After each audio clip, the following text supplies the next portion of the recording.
All right, thank you. Thank you. Welcome, everyone.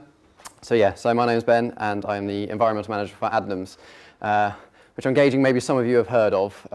Nice local family business. I'm just going to run you through a couple of things. I do have the graveyard shift. You have all just eaten, and if you do nod off, then I will be taking some of Andy's blue things and waking you up, but hopefully it's an interesting talk. So I'm going to give you a bit of background to who we are, for those of you who maybe don't know who we are, via the form of a video, again, technology depending. Talk about why we take sustainability so seriously, so give you a sort of an overview of wider sustainability practice from a business point of view, how we do that, and then focus a bit on what we've done specifically on water and how we've moved from sort of water efficiency to water stewardship. I'm Jonathan Adnams, and I'm the fourth generation of the Adnams family to be brewing here in Southwold. The Adnams family have been brewing in Southwold since 1872. To present date, of course, the company has grown considerably. We have a passion for quality. Everything we do is driven by a set of core values. We like to check all that we do against those values, and of course in recent years that's very much led us into the area of sustainability, and since the year 2000 we have in fact built a whole new brewery within the same existing buildings, and last year we added the addition of a small micro distillery.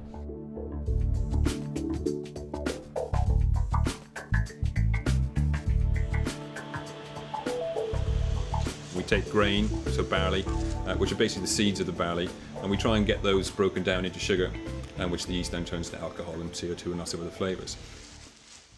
We buy in malted barley. It's all East Anglian grown and malted in East Anglia, which is a very good thing for us to say, but we're surrounded by some of the best malting barley in the world, so it'd be something crazy for us not to use it. We start off by bringing in the malt. We crush it up, mix it with some hot water. We then leave it stand while the starch is broken down to sugar. We then separate the grain from the liquid. That liquid's got all the flavour and all the sugar from the barley. We also start spraying some water across the top of the bed, which is called sparging. And that sparging really is there to rinse through the rest of the sugars, make sure we get as much of the sugar out as we possibly can. The liquid that we've been running off that wort gets collected and then is put into a kettle. Our next major ingredient then is hops. And hops are really just a herb that we happen to use to flavour beer with, and we have done for many, many centuries. And hops are there really to give us two things really, bitterness and aroma. At the end of the boil we then leave it settle, so lots of protein comes out of solution during that time. We then drain that liquid off, put it through a cooler, and then it goes across to our fermenting room. We then add our yeast, and our yeast adds a particular flavour to the beer, because all the other ingredients combined, most people can probably get by themselves. You can get the same sort of malt, you can get the same sort of hops, and you can probably mimic the same sort of water if you really wanted to. But the thing that's unique to us is our yeast, really. And our yeast adds that kind of house flavour. Now our yeast will then take the sugar that we've extracted from the barley, we'll start turning that into alcohol and CO2 and lots of other flavours. In the fermenting room, our beer is now at the alcohol level we want it to be. We then leave it there for about a week. We then bring it back across to the brewery, put it into the racking room where we put it into casks, and that's brewing.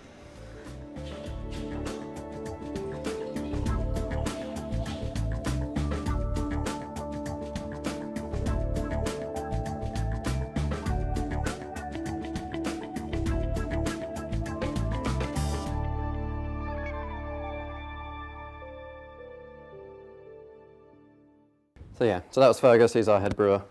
Been for about 10 years. And I guess I should apologise for preempting the first question. I have not brought any samples. I do apologise. My bad. But you can come visit us anytime in Southwold, or in fact go to our shop which you have in Norwich, if it takes your fancy. So as our chairman there, Jonathan, mentioned, sustainability is a key value to us. It's part of what we do. So I'm going to run you why we do it. Here we are back in 1875. We've been around since 1872, so that's just after we were established as Adnams, nearly 150 years. Actually, that's a relatively recent photo in proportion, because we've actually had a brewery on site since the 1300s. Not as the Adnams family, but there has been a brewery on site since then. So that plays into our values, our longevity, and it's personal. So our chairman is fourth generation Adnams, and he's really driven us to where we are today. So the first point about why we do it is long-term businesses require long-term thinking. So longevity, we require sustainability to keep where we're going, to be here for another 150 years at least afterwards. Second point is that it makes good business sense. This is Al Gore with his film Inconvenient Truth about 10 years ago. And actually 10 years ago, the thought was you kind of had to balance one with the other. You had to spend money to save the planet. That's not true now. We know that's not true.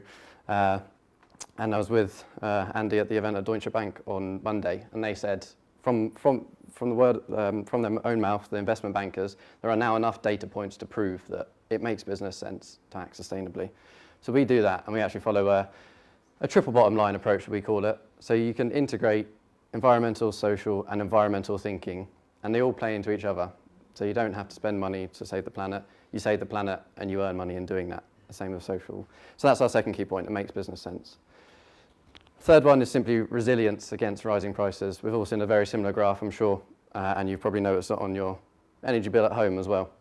It has increased, I think that's something like 180% since 1990, 2012-ish. So resilience against costs, resilience against the security of supply of our energy as well. And that links into key point number 4, which is, here's the proof it makes business sense. Our revenue there, we've seen that shoot up 40% in the last 7 years. It's got to be to do with a key focus on our values-driven business. So here's just some of the headlines we've had.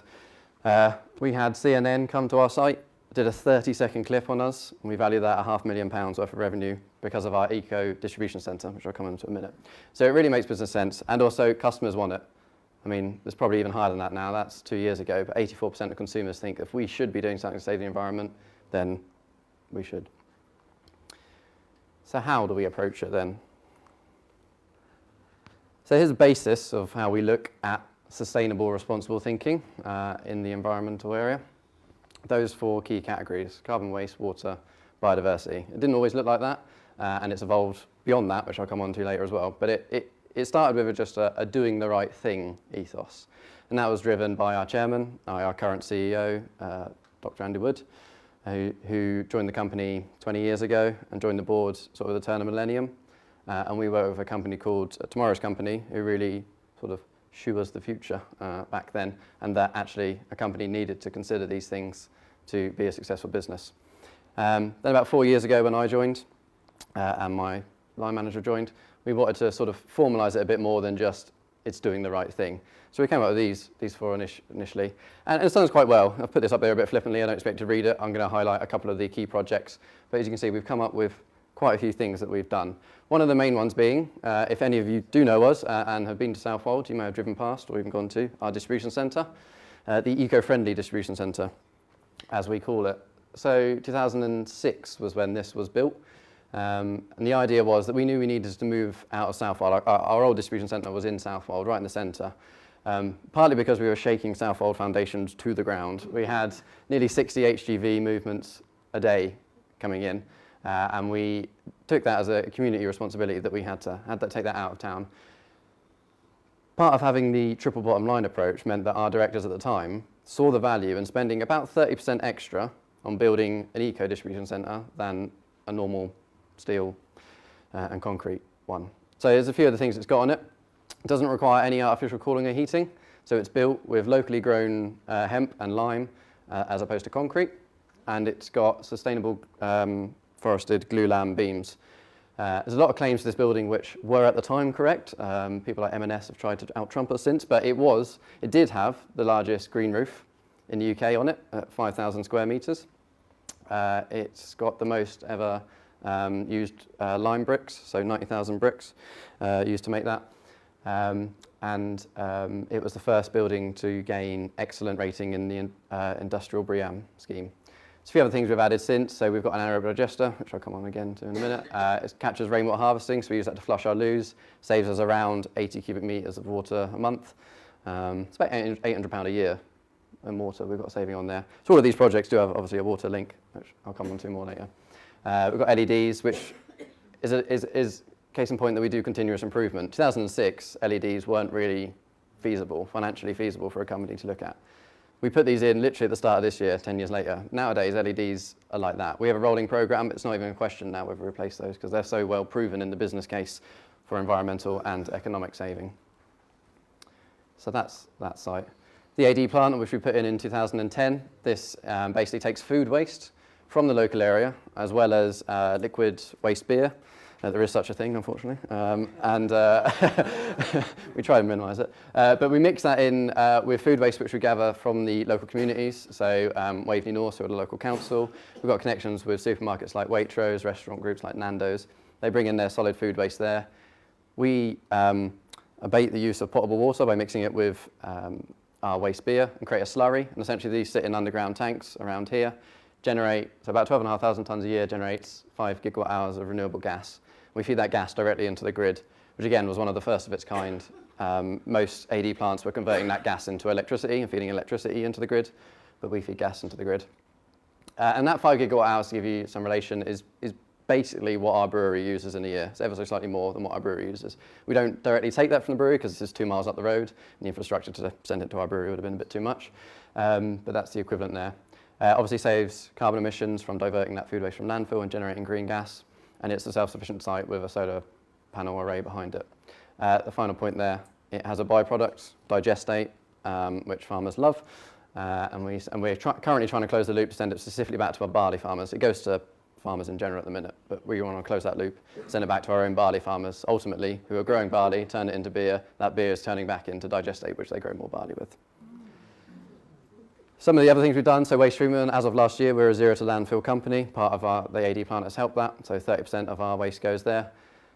Over 2/3 of it is reused as animal feed, so all of our spent grain goes to feed, 100% to feed East Anglian cattle, and the rest of it, via our waste contractors, is recycled or turned into electrical energy, zero to landfill. Obviously we do that, it makes business sense. Landfill tax is increasing. It's got a public connotation and sort of note around it, litter, we do litter picks, here we go. Well-timed slide. Links in with our biodiversity. So we, as you saw before, we had the 4 pillars. That started as 3 pillars. And then we actually had an intern come work with us from the UEA who said, have you considered biodiversity? Bio what? Biodiversity. So we have an active stream where we actively look at sort of how we're impacting the natural environment as well as our built environment. So this is actually taken from our office window. We leave it as a kestrel, comes most mornings, sits on, that's a light, one of our external lights, sits out there on our site. We've had surveys done, so we know we've got all of these species on site, including our own apiary. So over 240,000 honeybees on site across 6 hives. We work with a local beekeeper there. So we've got this program where we actively manage our natural environment impact as well. And that's a lot harder to get across in a business case because there is so much, there is not a quantitative impact as such to bring up. So we're very much always looking for ideas on how we get that across, but luckily in the company we're in, it's sort of taken as a given. It is something we need to consider. And of course, let's not forget the main picture, our brewery, the energy efficient brewery. As I think we mentioned in the video there, we refitted it from the old Victorian brewery in about 2008. That was completed, and we again spent a bit extra. Worked with the Germans because they make the best breweries, not necessarily the best beer, but so we worked with them, and so we've got this energy efficient brewery. It's got this stack on it which captures the steam from one brew, and we use that to preheat the following brew. So that's cut our gas consumption down by 1/4. And bear in mind this was 2008, and then all the carbon legislation came out and often used 2008 as your baseline. So since then we've taken another 20% off our carbon emissions through process efficiencies. It's not only an energy efficient site, it's a water efficient site, and this links into sort of, I'll go and talk about the water, but we have a ratio down here of 3.1 to 1. That means we use about 3 pints to make every pint of beer you drink, and that's sort of within our 4 walls, our brewery. Industry average, which I'll get onto in a minute, has come down a long way, and we think we've helped influence that. But yeah, so we're here to talk about water. So what have we done on water? So back to this slide. So here are just a few of the things we've done. So where we can look. We've got a few reused processes inside the brewery. As you can imagine, brewery is quite a heat intense process. It's very energy and water intense. One of the stages there, the kettle, we need to cool the beer immediately after we've just heated it up to 100 degrees. So we put a load of cold water by it, but we don't then throw that cold water away. We take that warm water and use that warm water in the following brew. We've got condensate recovery on our boilers. We've got reuse between our distillery and our brewery, which again I'll come on to. We've obviously got a distillery on site as well. And we can use hot water where they've used cooling water in a distillery, and we reuse that to wash the casks in the cask washer. The final point here, sub-meters, was a key one that obviously Anglian Water and our local water company, which isn't Anglian Water, awkward, have obviously tried to push for us, getting metering on site. And so we had some smart meters put in, and actually it was pretty useful because this was 2015 and this was 2014. And as an energy manager and a water manager, when you look at that and you go, ooh, that's not good, I don't want to report that to my boss. But actually what we were able to do is look at half-hourly data from our water AMR and identify a leak, because we saw that we were using water at 2 a.m., 3 a.m, there's nothing going on there, we know it must be a leak. So using technology as well has helped us with our efficiencies to then find that leak and fix it. So here we are with our water use. This is us over the last 10 years, a pretty stable 3-to-1 ratio. Industry has been way up here, 6 to 7 was the average. The bad players using 10, 11, 12 pints of water to make 1 pint of beer. Well, we like to think we've influenced change, or at least helped the industry to realise that water is a key resource. It might not be worth that much in terms of what we pay the company, pay the water company, but obviously it's worth a lot more, and then we had to get them to realise that. So they've brought that down, and the industry average is now about 3.7, and here we are at 3.1, about 20% ahead of the industry still. We consider the fact that we don't bottle on site, so we do have to use a contract bottler to send that off site, and that will use a bit of extra water, but we still sit slightly below the industry when we consider that as well. It's really good from our point of view, but obviously we want the industry to come along. And people sort of say, oh, you can't claim to be the best now, and we're not the best. Economies of scale do have an impact, so big old players like Heineken, Carlsberg, they will have quite good ratios actually, because they're making so much beer, they can normalise it out and use lower. But actually that's what we want. We want the whole industry to take on board. It is very pre-competitive, this environmental talk we have, and we want to share ideas and work with everyone. So distillery, we have a distillery on site. About 5 years ago we put that in, and that has been growing very rapidly. Our sales of our distillery grew 40% last year alone. But it's on the same site, and again, from an energy and water manager point of view, I was looking at my data and it was going up slightly, not getting worse. Why are we getting worse? So we decided we needed to separate our distillery out. We need to know what is our distillery using in terms of energy and water. And as you can see, bearing in mind, remember it was a 3-to-1 ratio for beer, these are the ratios for different spirit products. A lot higher. So it takes 61 litres of water to make a litre of gin. There's our average. There's the industry average. Okay, we're slightly higher than that one this time. That's not good. But actually, if you think about the industry average in the UK, what is it dominated by? Scotch distilleries. Here's our whiskey. It's a lot lower. It's a lot more on par with what we are. But we're not dominated by whiskey. We're 70% gin manufacturer. So you take these sort of benchmarking things with a pinch of salt, and you say, actually, you can't just necessarily directly compare yourselves with them. But we know that actually, we've got a decreasing trend, so we are doing something right. Continuous improvement within our distillery as well, working with our head distiller to reduce water consumption on the condensing side of things, etc. as well. But we've been able to separate that out, and that actually has really helped us to understand where our brewery performance is going, as well as our distillery performance. So this is our strategy now. I said it hasn't always been that. Just the 4 pillars, but there they are still, the 4 pillars. But we needed to understand what we were looking at. And my direct line manager is an accountant. He's an accountant by trade, and he's a very much a numbers man, and he likes things on paper. Luckily for me, he also likes the environment. But basically, we looked at these 4 pillars and we said, you can't consider any of those individually. You need to put this roof on it, this holistic imperative roof, and you need to say, actually, you can't just try and reduce carbon because you may have an impact elsewhere. So we put that on it. Then got suppliers, customers and competitors we added to it. People say, you work with your competitors, but yes, very much so, because we can also learn a lot from them as well. And our suppliers, so we look out beyond our 4 walls. So this is our brewery, the 4 walls. We look out beyond the 4 walls to understand that we have an indirect impact elsewhere, even though it might only be a direct impact within there, and consumers as well. And then this guy, you've all seen Happy Feet, the film? So he's from there, and after you can see it from the back, but he's got what we call a high cone, a ring pull around his neck. So the plastic that attaches your 4-pack or 6-pack of cans together, very iconic for killing penguins, according to Happy Feet. Do we necessarily think that penguins are going to go extinct because of the brewing industry? No, that's not what we're putting here. We put him on there because he's an iconic project. Actually, if we can, we've removed the high cones from our cans and got rid of the wildlife endangerment factor there. The environmental saving might not be that great. We still have to use a plastic shrink wrap, but the iconicness of people saying, "Oh, Adnams has stopped killing penguins," is, you know, very influential. So that he's just to sort of show that some of the projects we do are not quantitative as such. They're iconic. That helped us realise, so what are we talking about in water? And it's been mentioned lots of times today, why the importance of water. I won't run over it. Here are just 5 things you could look at. Obviously, the 2 key ones for us are quantity and quality from a head brewer's point of view. All in all, though, that's leading to, again, a word that's been mentioned, resilience. That's why we're doing it. It does only cost us £1.30, maybe, a minute, for 1,000 litres of water. But that's not the point. It's got a much wider true value than that. And at the end of the day, if we don't have water, we're not making beer. It is 99.9% of our product. So it's all about building up to business resilience.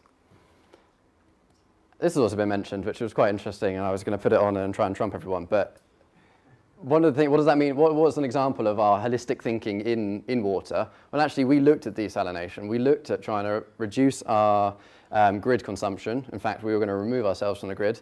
It hadn't escaped our attention. There was quite a big body of water just the other side of our brewery over in Southwold, if you've been, called the North Sea. And we looked into desalination, and we looked at it and we said, well, quality, actually, that's fine. From my head brewer's point of view, he was happy. You could put that through the machinery, the reverse osmosis that takes out the salt and takes out all the bad stuff. The quantity, well, that was definitely obviously fine. The cost wasn't actually too bad. We could do it. We're a relatively open thinking company. You know, it doesn't have to hit certain paybacks. We could have done it within an 8-year payback, £500,000 investment. The real thing that put us off was this holistic view that actually it was going to double our carbon footprint as a company, increase our energy intensity, and obviously reduce our resilience on the energy grid. So we put that on hold for the minute, but that just shows the sort of an example of how you can't just consider one for the other. You know, an irresponsible company might be like, oh look, we're reducing our water reliance, but actually would double our carbon footprint. One of the other main projects we did after this sort of holistic imperative came about was to look at product life cycle assessments, and that is a mouthful, but ultimately means you understand that we're not the only stage. To make a bottle of beer, the brewing is not the only stage. We've got all sorts of supply chain and demand chain that we need to work with. So the growers, the maltsters, the distributors, and you guys drinking it. And in 2007, we had a product called East Green, which was the UK's first carbon neutral beer. And it did all right. We don't sell it anymore. I think it was primarily to do with the taste, I was told. It was before I worked there, so I never actually got to try it, annoyingly. But ultimately, we did a carbon analysis. We worked out what our carbon emissions were per bottle of beer, and then we offset it. And that was kind of accepted back in 2007. It was understood that offsetting, brilliant. Well, you've got a net emissions of nothing. Not so much anymore. And we thought, well, why did we just do this with one product? Why did we only want to understand the total environmental carbon impact of one of our products? So we did it for all of them back in 2012. So you saw the last one was 0. This is the actual thing. So we were offsetting this. And again, that's not really what we want to do now. We want to take those numbers and we want to reduce it. So we did this work. Here's some of our range. But again, what does that mean? No one in this room, I don't even really know what 537 grams of carbon means. Why is it useful? Well, actually, what we could then do is ignore the absolute values and understand where the proportional impact came from the life cycle of a bottle of beer. So, as you can see here, not much else is dominating apart from the bottle manufacturer. It's 50%. Actually, you can understand that. Glass, turning sand into glass is going to be quite energy intense. We also did it for the cask and the can beers, and you can see that it's quite interesting to see the difference between the product type you sell it in as well. And I'll come on to that. So we implemented some changes. Our bottle is now 40% lighter than what it was in 2007, taking 160-ish grams out of the weight of our bottle, which has taken about nearly 1,000 tonnes of carbon a year and over 1,000 tonnes of glass out of the waste stream. That has knock-on effects for, obviously, as it reduces our cost of glass from the company, reduces our transport weight, means we can fit more on our lorries and we can use less fuel to transport our beer to you. There are industry things, so we have to pay for packaging as an industry, so we save costs on those. There's a real, all of a sudden, massive cost saving that we've got there. Just in the we did that over two rounds of lightweighting. The latest lightweighting alone, which was only 6% of that, 38%, saves us 20 grand a year in bottle costs. Blue to brown, we have a beer called Spindrift. It was in a blue bottle, it's now in a brown bottle. I think the blue was the marketeers having a bit of a field day, but I then came along as Mr. Sensible Hat and said, you know, you can save 20% of the carbon emissions if you change that to a brown bottle. And that's because the blue bottle was only manufactured in Germany. What do they have in Germany? They have a bottle return system. Don't get me started on that. We can't have it in the UK. I'll answer that question now. It just won't work. But they have it in Germany, which means they weigh a bit more. So we had an extra heavy glass coming in, importing it to the UK, putting a product in it. So we got rid of that, saved us 8p a bottle, 25k a year, and over something like 18 tonnes of carbon a year. Similarly with cans, as we noticed before in the previous slide, you can see about can is about half the carbon footprint of a bottle. But as my boss is an accountant, when something seems to be good to be true, he tends to look into it a bit more. So it might be half the carbon emission, but what it helped us realise is that carbon is not the only thing, remember? It's the product environmental footprint we need to look at. And actually, to make aluminium is a lot more detrimental to the environment than making glass if you make it from virgin materials. So you're mining bauxite, which is a scarce resource. There might be labour issues in there for a start, let alone eutrophication or watercourse diseasing, what the word is, putting chemicals in the watercourse, acidification, all sorts of environmental issues that we need to look at there. So what it helped us realise was the importance of recycling. If you make a can from recycled aluminium, it uses 95% less energy, so only 5% of the energy, than if you make it from virgin materials. So basically we worked with our supplier and we now have around 90% recycled content in our cans, which is one of the highest in the world. So our holistic thinking as applied to water as well, and that's led us to take this move from water efficiency, which we saw lots of examples for earlier, which we still consider, but to water footprinting, similar to the carbon footprinting, and ultimately water stewardship. So we've, hot off the press, just finished a project a couple of weeks ago to do the same with water as we did with carbon, to understand, well, what's the life cycle impact of using water in a bottle of beer. So our 500 ml bottles here, so it's 25 litres per 500 ml, so that's about a 50-to-1 ratio, if you remember our 3-to-1 ratio, which comes from the brewery, and slightly less for the 330 ml bottles. But again, what is the value of that? It might be a bit more tangible to you guys. You know what a litre of water is. You might not know what a gram of carbon is, but that's still not overly useful. What does that mean? So what we then looked at was the net consumption, because water, unlike carbon, if you emit a gram of carbon, we know that's bad. That goes into the atmosphere, that impacts climate change. If you use a litre of water, that is so dependent on where you are and what you do with the quality as to if it's bad. So we look at the net consumption. What are we actually taking out of the environment and not putting back into the local environment or the catchment where it came from? So here's the ratios now. So it goes down to about an 8-to-1 ratio, net consumption. So that's a bit more useful. We can understand what that means, what we've taken out of the environment. What we're trying to work on now, and we don't have the results of yet, I say it's very hot off the press, but is then looking at that in terms of the regional implications of where that water's come from. So our barley growers are East Anglian, so we know that the water that comes from their element is based on the catchments in East Anglia. Our glass manufacturers, they're based in Harlow and Essex. Some of our hops come from America. They come from Washington State. They come from Australia sometimes, they come from Tasmania. So what we're going to do is so this is work we did with UEA and one of their research arms called ADAPT. We're going to look at a water depletion index. So you can get maps which identify where water stress is most, and ultimately then, if you're using 4 litres, for example, and it's coming out of this catchment, is it bad? Yes, because it's coming from there, or no, because it's coming elsewhere. So we're hoping to sort of overlay that with a map of water depletion as well. And that'll be really useful then as a tool. Again, it was useful in identifying the hotspots, so we could look at which part of the manufacture of a bottle of beer is the most intense. And unfortunately, it does come back to the glass bottle. 55% of the water footprint comes from them. And that's primarily to do with the production of soda ash, which is one of the key ingredients to make glass. There's only so much we can do. We've lightweighted our bottles. There's probably not much further we can do on lightweighting our bottles. That is maybe an inherent part of the glass industry and something we deal with. So do we push more of our products in cans? Maybe, maybe not. We have to think about actually selling them at the end of the day as well. But say it helps identify the different proportions in each. And as you can see, actually, brewing, because of the way you calculate a water footprint, it counts for things like substitutions. So where we, in the brewing, have our spent grain coming out the back of our brewery, that substitutes animal feed. So you're not using water to create soy meal, which you would be growing for animal feed otherwise. So we get a substitution in that, and ultimately, we can look at that and say there's no impact, net impact from the brewing element of our production.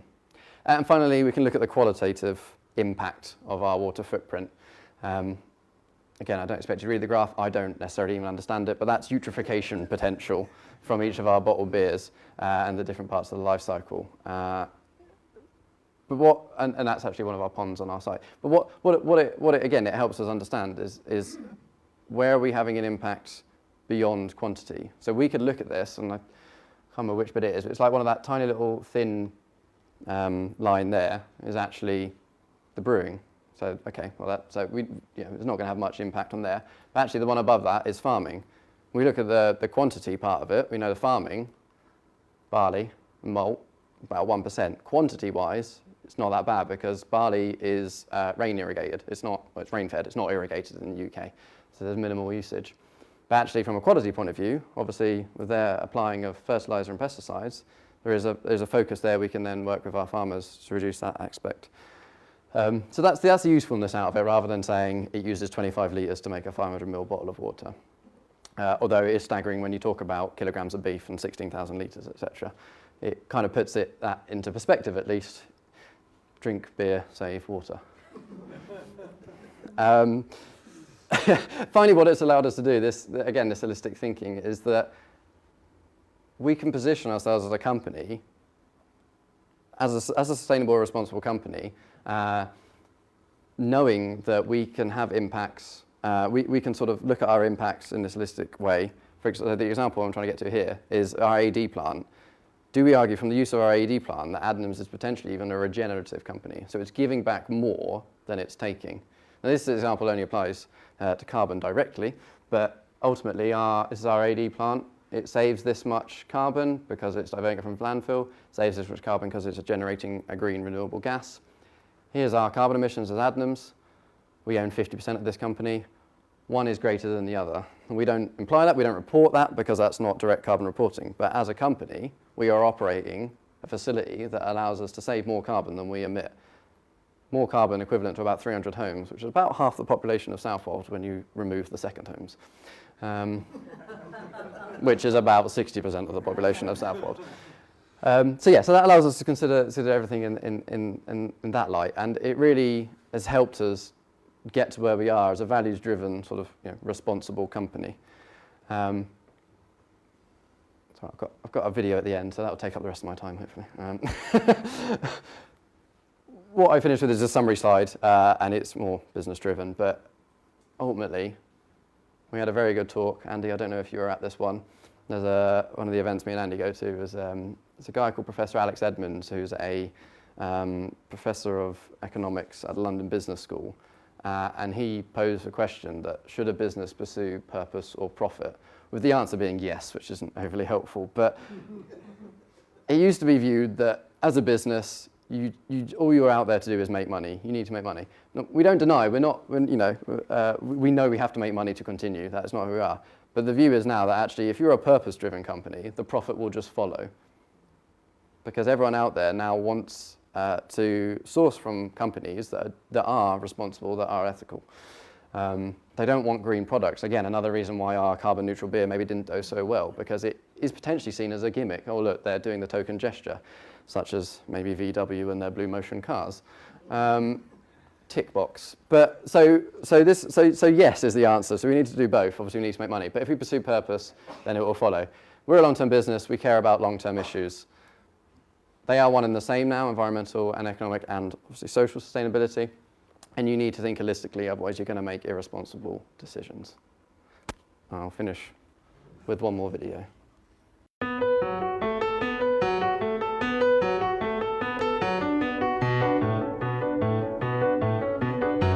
Beer has been produced here at the Solbay Brewery in the heart of Southwold since 1872. It may look historic from the outside, but inside, our brewery holds some of the most modern and energy-efficient equipment available. And we continue to use local ingredients to produce our award-winning beers and spirits. Every single brew is carefully checked before it leaves the brewery.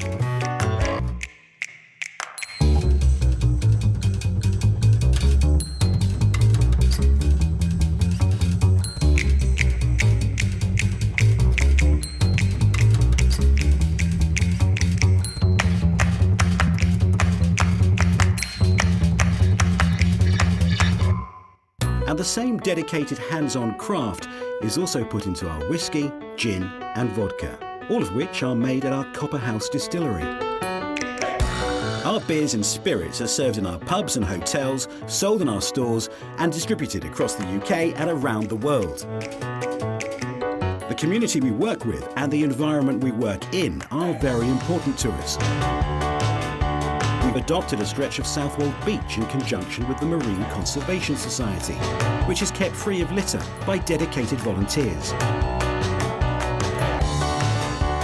We made a home for hundreds of thousands of honeybees, which have their own little corner right next to our unique distribution centre. Unique for its living roof, solar panels and thick limed hemp walls. It's so energy efficient that it doesn't need any heating in the winter or cooling in the summer, keeping everything inside at a perfect temperature, making sure you get that perfect pint. Thank you very much.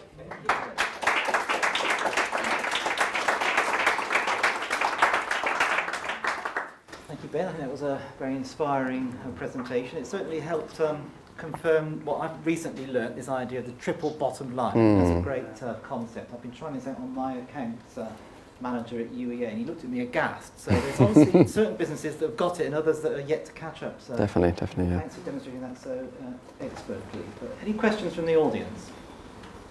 Yes, madam. Have you thought about your own bottling plant, and also why do you go to the States and America for ingredients and hops? Two very good questions. So yes, it's always been considered. It probably will never happen.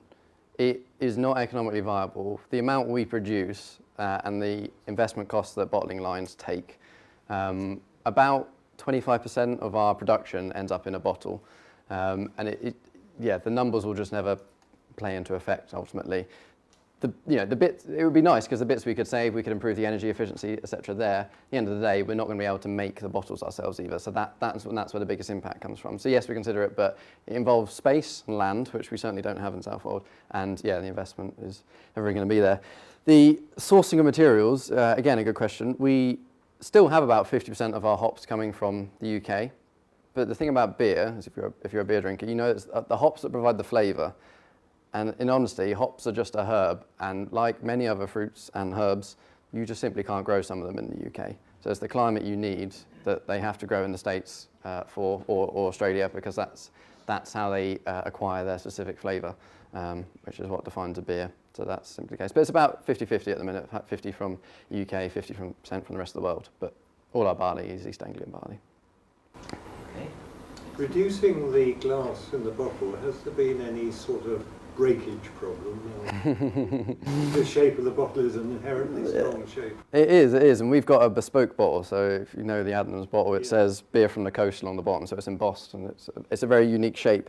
No, there hasn't, luckily. So we did it initially and took, at the time, something like 30 off. And then in our most recent lightweighting, it took it even further. And our bottlers were a little bit cautious. They were a bit like, but they undergo the same pressure test and everything that they would always have to. And to this day, we've not heard back from them that they are breaking. So yeah, it is ultimately proved in the case. But the point is there that we influence the industry as well. So you'll notice lightweight bottles across the whole industry now. And again, it's something that everyone realises. There's a very obvious cost in terms of what it costs to make, therefore the cost you pay to buy the bottle. So the saving there as well. So yeah, but no issues, no. Yes. You mentioned getting recycled aluminium in your cap, Mm-hmm. but you didn't say anything about recycled glass in your bottle. Because unfortunately it's a lot worse. The UK industry, on average, and so working with our suppliers, it's about 26% recycled content is in the average bottle. So our beer is in amber glass, brown glass, and it's about supply really. There just isn't enough recycled brown glass to come back into the system. And I know, and it shocks everyone. And it's about ensuring that people recycle. It's about ensuring that they can get the quality of glass they want. So I'm a resident of Norwich, and it very much annoyed me when the council allowed me to put bottles in my dry mix recycling bin, because I've been to the plant where it goes, and ultimately that bottle will just get crushed up and you'll lose bits of glass in shards of cardboard. So not only will you lose glass volume, you'll destroy the glass quality then that the manufacturers want, and you'll also destroy the cardboard resale value because it's got bits of glass in it. But so many councils have moved this way now, and that's what the glass industry are fighting. We have a lot of green glass in the UK. We're quite well known for liking our wine in the UK, and we import a lot of green glass. And so the average green glass bottle has about 75% recycled content in it, simply because we have a surplus of it. But yeah, amber glass, we export a lot of it. Same with clear glass, we export a lot of that as jams and conserves. Yeah, so it's about availability of supply, unfortunately. But, yeah. Okay, Andy? Sorry. So Ben, so as a forward-thinking holistic company, you've done all of the numbers, and no matter which way you play it, it's still glass and cans that are the big users of water and energy. What's the disruptive technology? What am I going to be buying my beer in 10 years' time? Because glass and aluminium won't be acceptable to me as a consumer. Going to the pub more and drinking it straight from a cask. So a cask, I mean, it's yeah, it doesn't store carbonated stuff that well. And the thing about why we use glass in the industry and can is to do with taste. So oxygen ingress, thing we call skunking. If you allow oxygen to get in your beer, you will not be drinking it, and we will not be able to sell it to you. And yeah, plastics, PET, and Tetra Pak and things like that are not that good against that. So obviously, returnable bottles, I sort of tried to skip over it because it's always a question I get, why don't we do it? And maybe a few of you know a lot better than I do that we used to have a returnable bottom scheme in the UK. But we lost the logistics for it, we lost the drive for it, and to re-implement that now would be almost impossible. Certainly some little old Southwold company like Adnams couldn't change that. We'd need at least the 4 major supermarkets to come on board straight away. We need this infrastructure. And then you have questions about, our bottle is bespoke to us. So do we have to get the Adnams bottle back, or does all breweries and glass users have to use the same bottle, for example? And then that takes away from your your sales and your sort of uniqueness. But yeah, ultimately, returnable bottles, you could reuse those 30 times, let's say. That would, divide that in 30, that 55% contribution, because you could reuse it 30 times. Cask is a lot less. If you go back to, I can't remember what that graph is, but if you go back to that cask graph, then that's a lot less. And interestingly, the thing from drinking a pint in the pub, the largest impact there was actually the pub itself, because pubs, especially Adnams, little old country pubs, are not the most efficient places to go drink a beer in. But in terms of transporting your beer, they're very efficient because they last 10 years.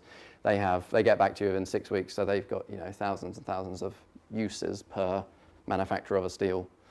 And the steel, not aluminium, so we can support the steel industry with it.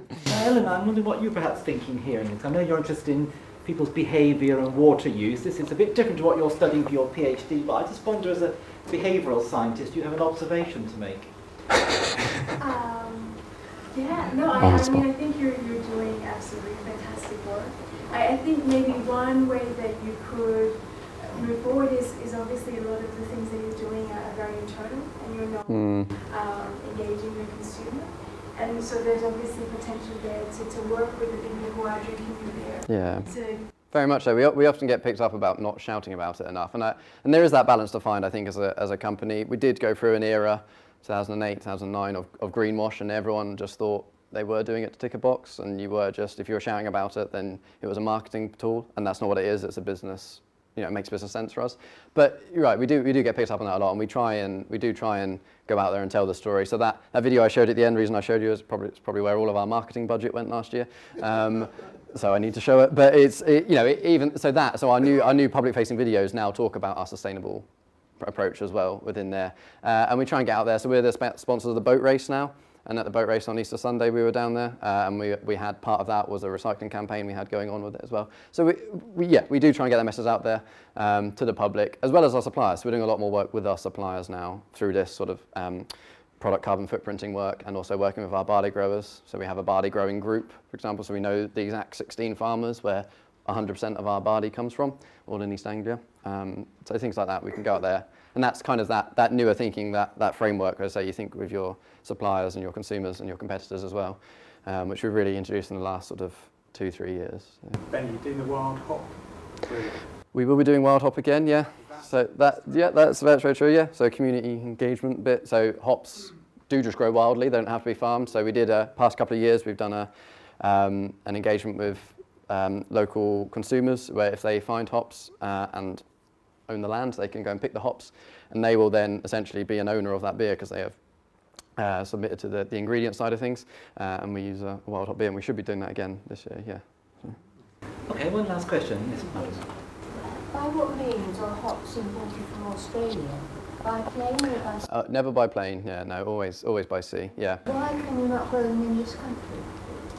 It's funny enough, it's not as warm in the UK as it is in Australia. It is a different climate. It's to do with the climate, the weather, land often as well. So it's simply that. It's how I say, like a lot of herbs. You think of vanilla, you can't grow that in the UK. It has to be from a place like Madagascar. So It have almost disappeared. yes. Was it different in past times than it is now? Yeah, it was. So if you talked to us 10 years ago, from my time there, we used about 100% UK hops. The market is obviously a massive shift as well. You've probably all heard the term craft beer. It is something that has really shifted the amount of different product lines we do. So we're producing a new beer pretty much every week, even if it's just for a one-off, because consumers always want something new now, and they want new flavours, and stronger flavours. I say they just come from different climates of growing. And you get a lot more sort of citrusy flavours from America and Australia. You get a lot more grassy flavours from UK hops. So it is unfortunately about the demand and where and the climate that you can grow that taste in. So you're right, and I need to work with the consumers to perhaps choice the beer, the one that's most water efficient. Yes. I've seen T-shirts that say "Drink beer, save water," and I thought that was wrong, but actually you've proved today perhaps that's right. So you've worked on me very well too. So Set me in case of inconvenience. All right.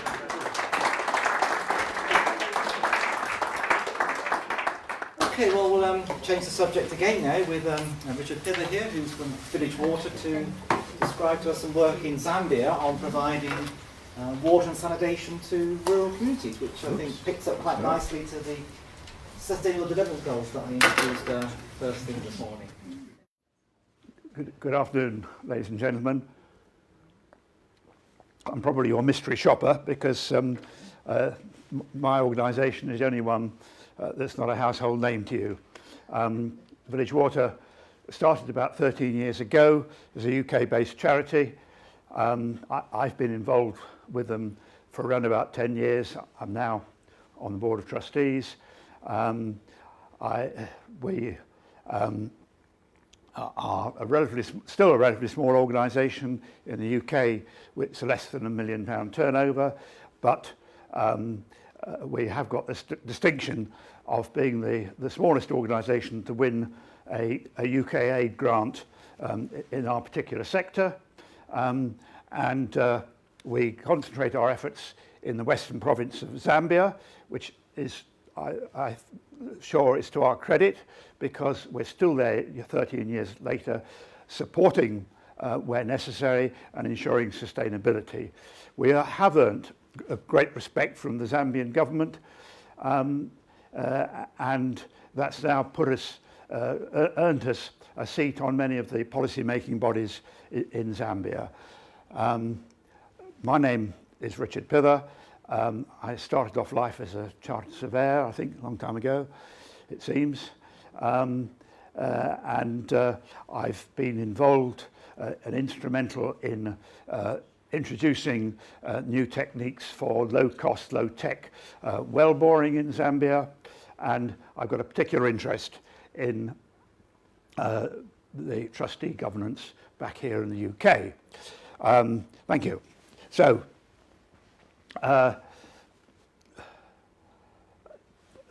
when I first went out to Zambia, we flew into Lusaka, the capital. As we came in, looking down on the ground, a fairly dry, arid landscape, and then these bright green crop circles scattered around close to the airport. They certainly didn't come from outer space. They, of course, are the circular irrigation booms which produce the vegetables that come flying back here to your supermarkets. They obviously have a big impact on the groundwater sources relatively close to the capital. So that was my first insight, possibly, of water conflicts. If I'd looked out a bit sooner, to the north of Zambia is the copper belt. There are huge issues there with water consumption and contamination. Flying in from the south, you go over Lake Kariba. After 2 very dry seasons, that is now running at, that's got 14% capacity, I was told the other day. And we're now about the end of the rainy season, so that has dire consequences. It's obviously an indicator of the lack of water, food security and issues like that, but of course it's a huge electricity generator. They still wish to sell electricity to South Africa because they earn the dollars on that, which means that Zambia is extremely deprived of electricity at the moment. They're on load shedding, and some areas will only get electricity for 2 hours during the night or something ridiculous like that, which again has a huge impact on the economy. So the eager-eyed person can actually see a lot of the water issues even before they touch down. And in a developing country which has got less resilience, I would suggest, than our economy, these are all huge issues. But getting close to the point, water certainly matters to these people, and I'd like to just introduce this family. I would like to suggest to you that they are more or less a typical African family. There are probably 3 generations, possibly more in there, or an extended family living as one unit. Probably there could be a missing generation due to AIDS. They at the moment have no safe or accessible water supply. I use the word safe, not clean. And invariably they will have no sanitation, which means, in blunt terms, if you've got nowhere to go, the only place is in the open somewhere. So they practice open defecation, not through choice, of course. And a few figures here. I'll try not to bore you with figures, but United Nations tell us that there are 2/3 of a million people without water, and virtually 4 times that amount without sanitation. That tells you something huge. Sanitation is a far bigger problem than the water, and that is what I want to try and get across. I would suggest that those figures are on the low side because they come from the United Nations. who originally had the Millennium Development Goals, which started in 2000, and they had to show effective progress on those. At that stage, their goal was to reduce the number of people without by 50%. So those figures for people without water and safe sanitation had to come down to prove that something was working. I will come back to the fact that so much water isn't effective. So we can't actually treat those people as a unit. We must look at the community in which they live, and by that I mean not just their village, but the school that the children go to, the health centre, and the whole package of society that goes with that. Now, they would like water. The reasons that they want water is that they realise what they're drinking is contaminated, and they don't like to have to walk a long way for it. So the only way that things are going to change for them is if somebody can come and help them. If their government was able to do it, that would be fine, but they have severe restrictions, so it's an aid agency that's likely to be able to make the change happen. Now, I'm trying to widen from my experience and give you a bigger picture, but from my learning on the subject and my experiences and the way we do it is to have an in-country implementing partner. I don't feel it's good practice to send Europeans out there to tell them what to do. We used to do that in the colonial days, and look where it got us. But what we're trying to do is to teach the people to help themselves. So it's important in our book that the people who are operating the project are in fact local people who understand local culture, and the small differences that make so much difference. So we work with an implementing partner who will come in and say, yes, I understand you want water. In fact, the community will have gone that they must first of all request water, but they will be soon told that okay, we will help you with water, but sanitation has got to be part of the deal, and that's your responsibility. So we work under a little scheme called WASH, which, if you're not familiar with that, stands for water and sanitation with hygiene education. There are a lot of different thoughts around the globe on how to deliver water and sanitation, but this WASH acronym is used universally, and that is one part that there is general agreement on.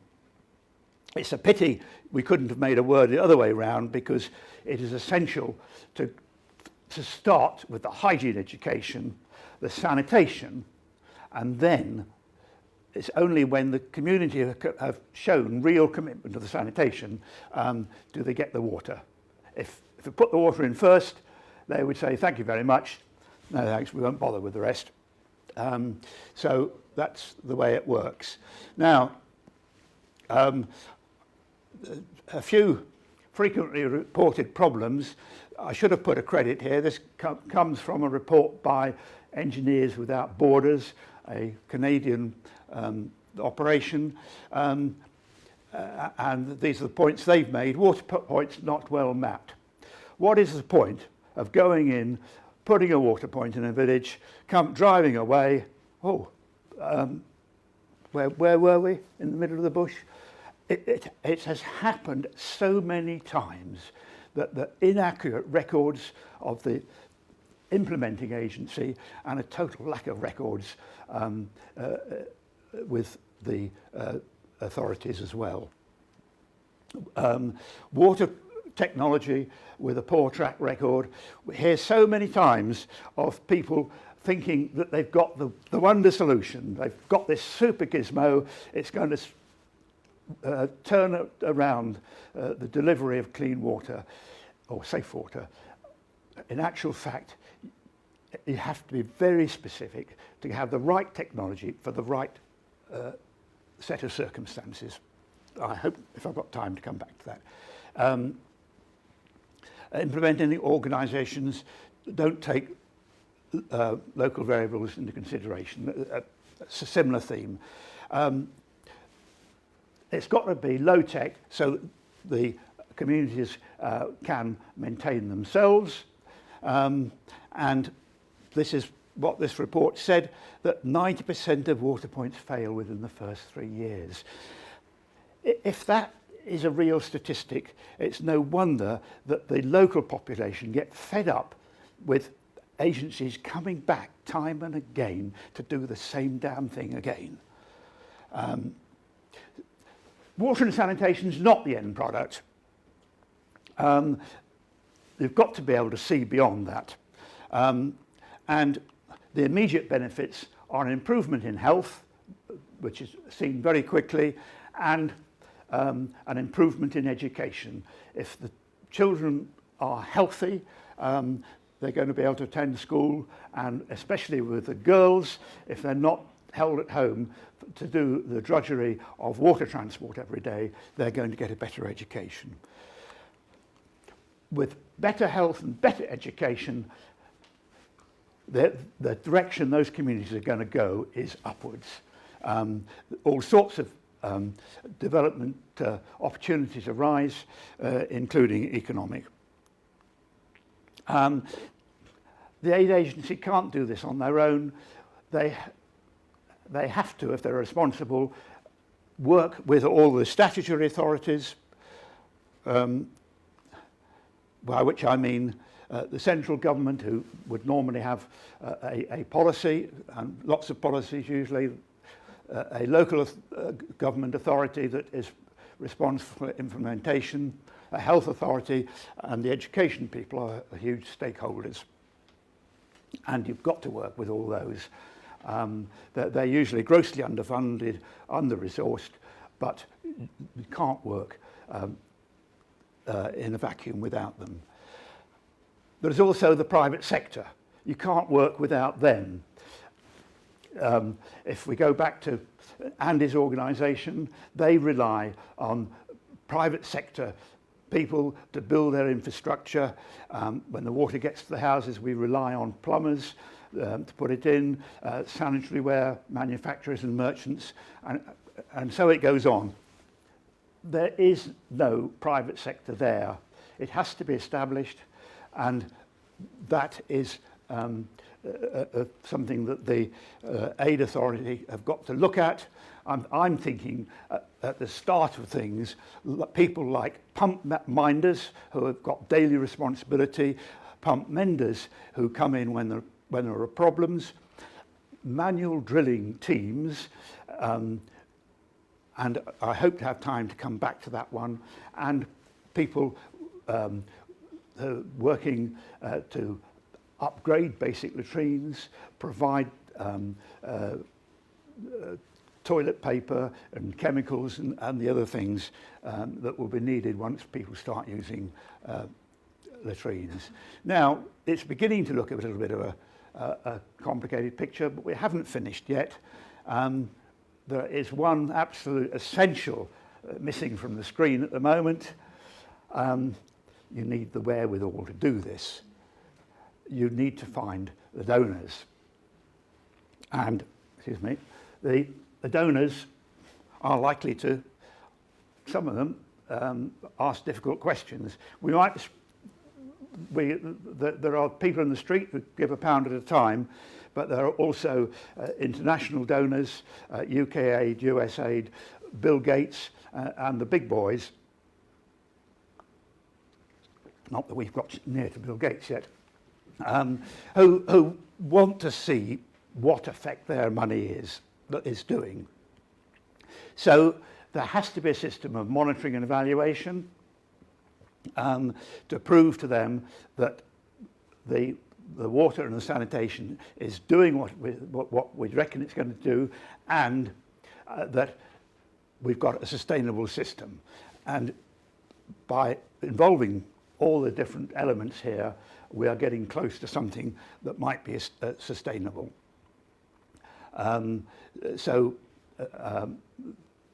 What my organisation does have a monitoring and evaluation system that actually relies on mobile phones, reporting directly back to a database, but somebody's got to run that, and we train the local authority, the responsible authority, and we have to supplement them with allowances to get them out into the field, probably buy the fuel for the vehicle, which is normally standing in a compound.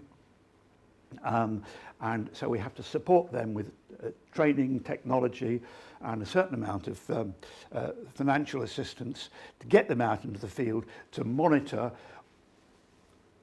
what is going on, the water points that if they're failing, we need to know right quick so we can do something about it, and we need to substantiate the health improvements and the education improvements. So we're getting a picture there now. There are a few external influences which we don't have direct control on, and I'm sure you can have a few guesses. Climate change, needn't add very much to that. Population trends, back to the UN, they say that the population increases in Africa are going to be the biggest of any region in the world. And you can see there a doubling of population in 35 years. We've got to run bloody fast to keep up with trends like that. And the joker in the pack may be, or the wild card, is migration, which might appear to us to be a new phenomenon. In actual fact, it's very well documented in the Old Testament, and I think it's always been with us in some form or another. Right, get rid of those bottom three. That can't carry on forever. Those donors are going to get fatigued. They want to see results, and within a sensible timescale. And sooner or later, the aid agency has got to move on. So we need to get to a situation where that matrix will stand alone before we leave them alone. So that is why I say that we've been in the Western Province, not with the same communities, but we've been in the same area for 13 years. And until we get to that situation, it would be folly to move on, because we need to be sure about the sustainability. That, of course, is the model that Village Water worked to. We call it the Village Water Way, and if I'm allowed to have a very brief commercial, our philosophy is better lives through safe water, sanitation and hygiene education. We reckon we can change people's lives at about £25 per head, and we can claim that it should be actually, on the last figures, 96% of our water points that we've monitored are functional, and the other ones we have got the systems for them to be flagged up very quickly and to go and sort out the problem. This is the results of 2014, our first really full year with our monitoring and evaluation system, carried out by the people there, not by us. And from reported diseases, a 98% reduction in diarrhea. That is the chief disease from contaminated water. Reduction in eye infection, another huge one, and malaria, again, getting there. There are other things that might affect malaria. They might be using more mosquito nets, but I would like to think that if they are using more mosquito nets, it's because of the better education that we've introduced. So that is the process in a very quick nutshell, probably oversimplified, but the message is that all those bubbles really have to be in place to ensure a long-term success. Right, a little bit about how things happen on the ground. That is represents the starting point. A simple villages like that, and the lady there collects the water just from an open, unprotected scoop hole in the ground. Livestock probably use a similar source, and with open defecation, it's pretty certain that that water, which is taken home, is not going to do a lot of good for the children and the families. But that is all they have. And it was only actually when I was thinking through this presentation, I realised that hand washing, which I'll come on to, I think it's the next slide. Oh, right, yes, no. Here we are. You wouldn't expect me to be showing you a slide of open defecation, but in fact, that is exactly what the Zambian teams do. They have to use whatever means possible to try and get the message over. And this is a series of posters, of bills that they use for very simple graphic things in schools and in villages to teach them the basics of sanitation. Hand washing there. Best practice is you have a flow of water rather than sticking your hands in the same bowl. And in fact, if you go into a family there in rural Africa, they use a jug and bowl to wash all our hands before we eat, usually followed up by a very grubby towel. But the problem is that's a two-handed job. It's not always very easy. So the answer is a tippy tap. I'll show you a real photograph of that. The kids in school are taught how to use a tippy tap. It's just a simple plastic can with a stick on the ground. And when you put your foot on the stick, it tips the can up, so you can actually wash your hands without contaminating anything. Marvellous device. The kids love building them, they love using them. Another poster there, washing your hands. That would be a school toilet. They don't have the luxury of that in the villages. So here we are. There's a tippy tap in use. The guy here at the bottom was a school child who was demonstrating to myself and other visitors how simple it is to build one.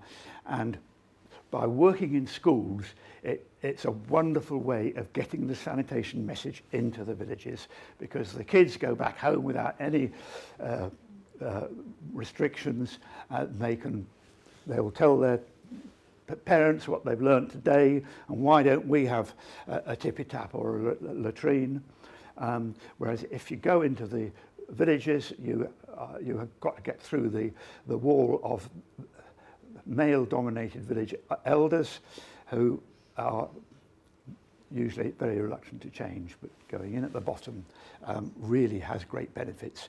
That is a typical, whoops, sorry, wrong button, a typical family latrine, and if they're very fortunate, they put a concrete a sanitary platform over the hole that they've dug, But more often than not, in fact, it's sticks and wood that they use as the platform. I'm going through the sequence of operation now. I've briefly touched on the hygiene education. It is a much longer process than that. And now this is the sanitation that the villagers have to learn to do themselves. If they've got accessible water for the very first time, they can actually, instead of washing in public at the stream or wherever, they can put up a bath shelter. When the Africans say it, it sounds like a bus shelter, a bath shelter, and they can wash in private right next to their home, and obviously wash properly, a huge benefit. They learn to keep their surrounds tidy, and then in the kitchen, wash their utensils, put them out of the way of animals. And here is the mortar and pestle that most of them use every day to grind their corn or cassava or whatever it is. And in an untidy village, those will be left lying around for the dogs to clean out. But with a simple stand, just Boy Scout stuff, they can be kept out of the way of the animals. And then, after they've proved commitment to the sanitation, then comes the water. And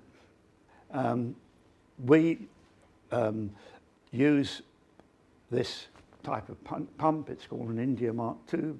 They're actually made in India. There's no pump manufacturing in Africa, believe it or not. And that is a government standard so that they can maximise on spares and repairs. It needs a corral around it to keep the animals out and to keep the neighbouring villages out as well if they haven't got their own water.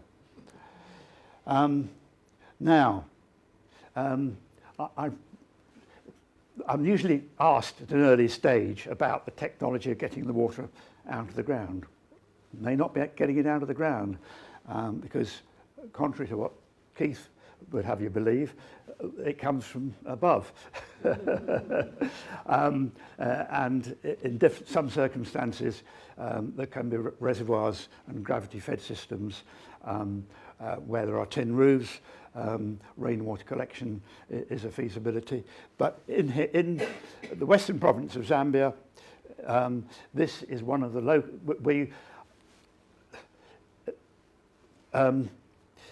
It's important to introduce low-cost, low-tech solutions and to develop a private sector so that they can set up their own gangs and do the work themselves, so that when we're long gone, that they've got the capacity to carry on, not with huge, great drilling rigs that cost hundreds of thousands of dollars, but a very simple system. And this is the one that I had some hand in reintroducing, is rotor jetting with a very simple portable water pump there. We're pumping water through this pipe into the ground. It's very sandy here, so you squirt the water down, it makes a hole, and the pipe just slides down. The water then comes up, it runs into a settlement pond, and then into here where the pump is recirculating it again. That's just a detail. When they change over pipes, they need a system of ensuring that the pipe in the ground doesn't actually drop down the hole. But with this has replaced hand-dug wells. The limitation of hand-dug wells is that it's virtually impossible to dig below the water table, so that you can only dig hand-dug wells in a very small window at the lowest point of the dry season. Otherwise, they'll be no good at all. And even then, you're not building any spare capacity for climate change. But with this system, we can now go where there's a water table of 6 to 10 metres, we can now go down 20 metres and even deeper without any difficulty. And having made the hole, they slide a borehole lining down there, and then the pump follows. The issues here, the most important thing, are trained and certified drilling teams. They have training on basic hydrogeology, so that they know what they're doing, and they learn about recording soil samples as they go down, and they have business training, which is something that just hasn't occurred in their lives before, so that they can then establish businesses and be self-supporting. And some of these gangs who start work for us are now moving off and taking private commissions, which is absolutely fantastic. A little variety of technologies here, very small sample.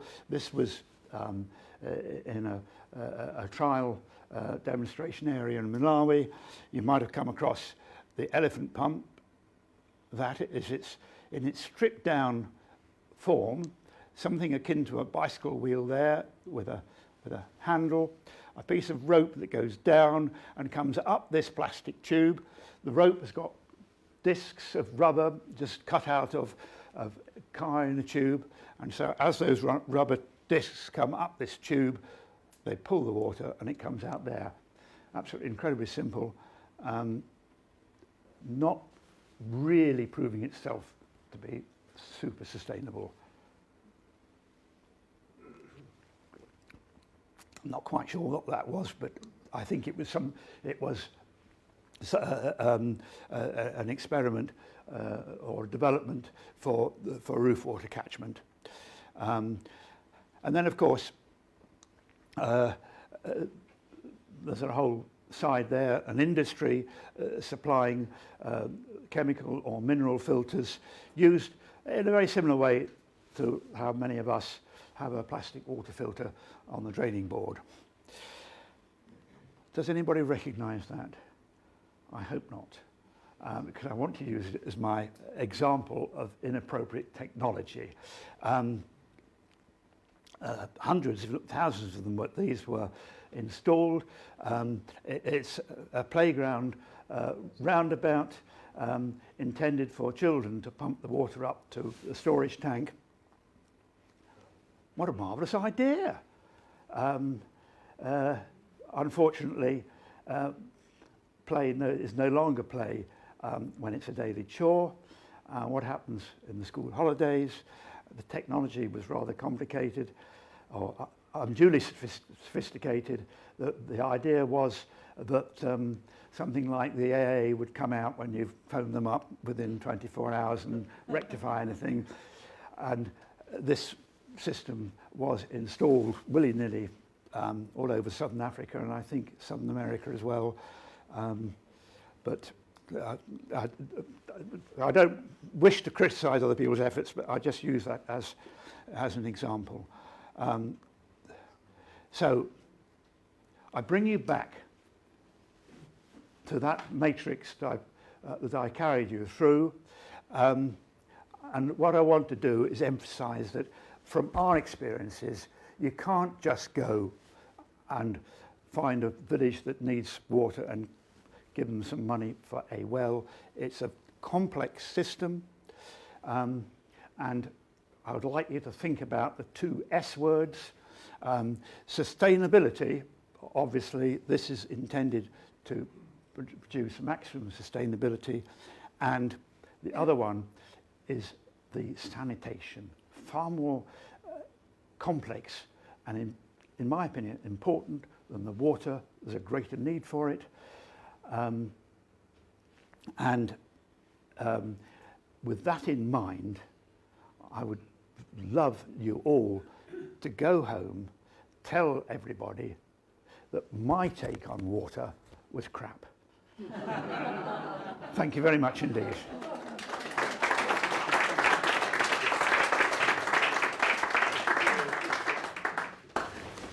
Thank you, Richard. That was very educational and instructive. Yes, I think take the prize for best punchline. Yeah, any comments or questions for Richard? It said that there's 90% of of what you did there, if within 3 years it ended in failure. To me, that has broken my heart. I've given up long since. Well, indeed. Hasten to add, that's not the village water way of doing things, but that was an independent report in Malawi, actually, but I fear it could be more or less any country on the African continent. Yeah, yes. For the donors, it's criminal, and for the local people, it's heartbreaking, yeah. Is there any way of demonstrating or auditing the quality of the water you're drawing from these pump sources? Yes. We do practice water quality testing. There are not huge issues like the arsenic in Bangladesh. We occasionally get high fecal content, which has to be addressed, but no real major mineral issues. We have initially supplied the water quality testing kits. We have to supply the consumables for that, and we had a request for some more a week or two ago. And I thought, hang on, we haven't had anything like a number of water quality tests reported, and realised that they were actually supplying the consumables to the local authority, who had learned from us how to do it, and that they were then needing our assistance to carry on water quality testing. The initial response was, hey, you can't do that, but in actual fact, we are filling a need, and it's the first signs that the local people are taking responsibility for their water quality seriously. Are you working in any other parts of Zambia? What the UK branch does is a programme in the Western Province. Our partners in Zambia, who work entirely independently, they do work for other organisations in other provinces. We had hoped by now actually to have set up a parallel operation in Mozambique, but unfortunately there is a bit of unrest there, and in the area where we want to start, there has been a little bit of bloodshed, so we're holding our breath at the moment on that. Yes, in the back. I haven't seen any advertising ever for village water. How do you get your donors to donate? Well, the organisation is in fact based in Shropshire. If you lived in Shrewsbury, you would know, I think. I started, my initial involvement was as a Rotarian, and encouraging Rotary clubs to donate, and I still do, and Rotary clubs throughout the UK have supported them to the tune of over £200,000 overall. We get funding from trusts and corporations and personal donations. We're a very small organisation. I think we're going to shift our policy a little bit. We have up to now been focused on keeping the cost of fundraising to less than 10p in the pound raised, because we feel that so many of the, if I may mention Oxfam for instance, Save the Children, have a huge proportion of their income spent on fundraising. I think we've got to move a little bit away from that 10p to make people more aware of us. Okay, I wanted to ask you about the mention that the water points are rather scattered, randomly located. Have you addressed that issue in terms of drilling well points that are in the best places for the best yield, and also make the best use of the resource? And also, when you put the latrine in, do you make sure it's not upstream of the well? Yes, indeed. The latrine replacement is certainly taken into account, and there's a sector uphill which is out of bounds for latrines, and location. Well, if you ask the villagers, the communities, it's usually just next door to the headman's house is the best location. But yes, there are surface signs, vegetation and so on. Anthills are a very good indicator, and I've hesitated to mention this so far, but dowsing is part of the technique as well. We're very fortunate, actually. We're in the Western Province that there is a very generous supply of water within easy reach, and it's just a matter of refining it to get the best flows, really. Easy reach being a shallow water table? Yes. In most places, there's a good water table within 10 metres. Okay. All right. Well, we thank you very much again, Richard. That was indeed most rewarding.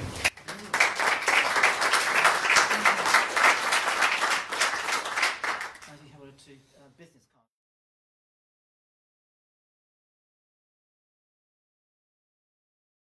card.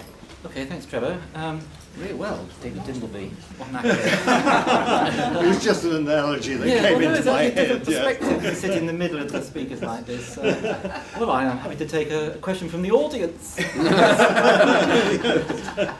This one's to you, because you've come in under a banner, Agritech.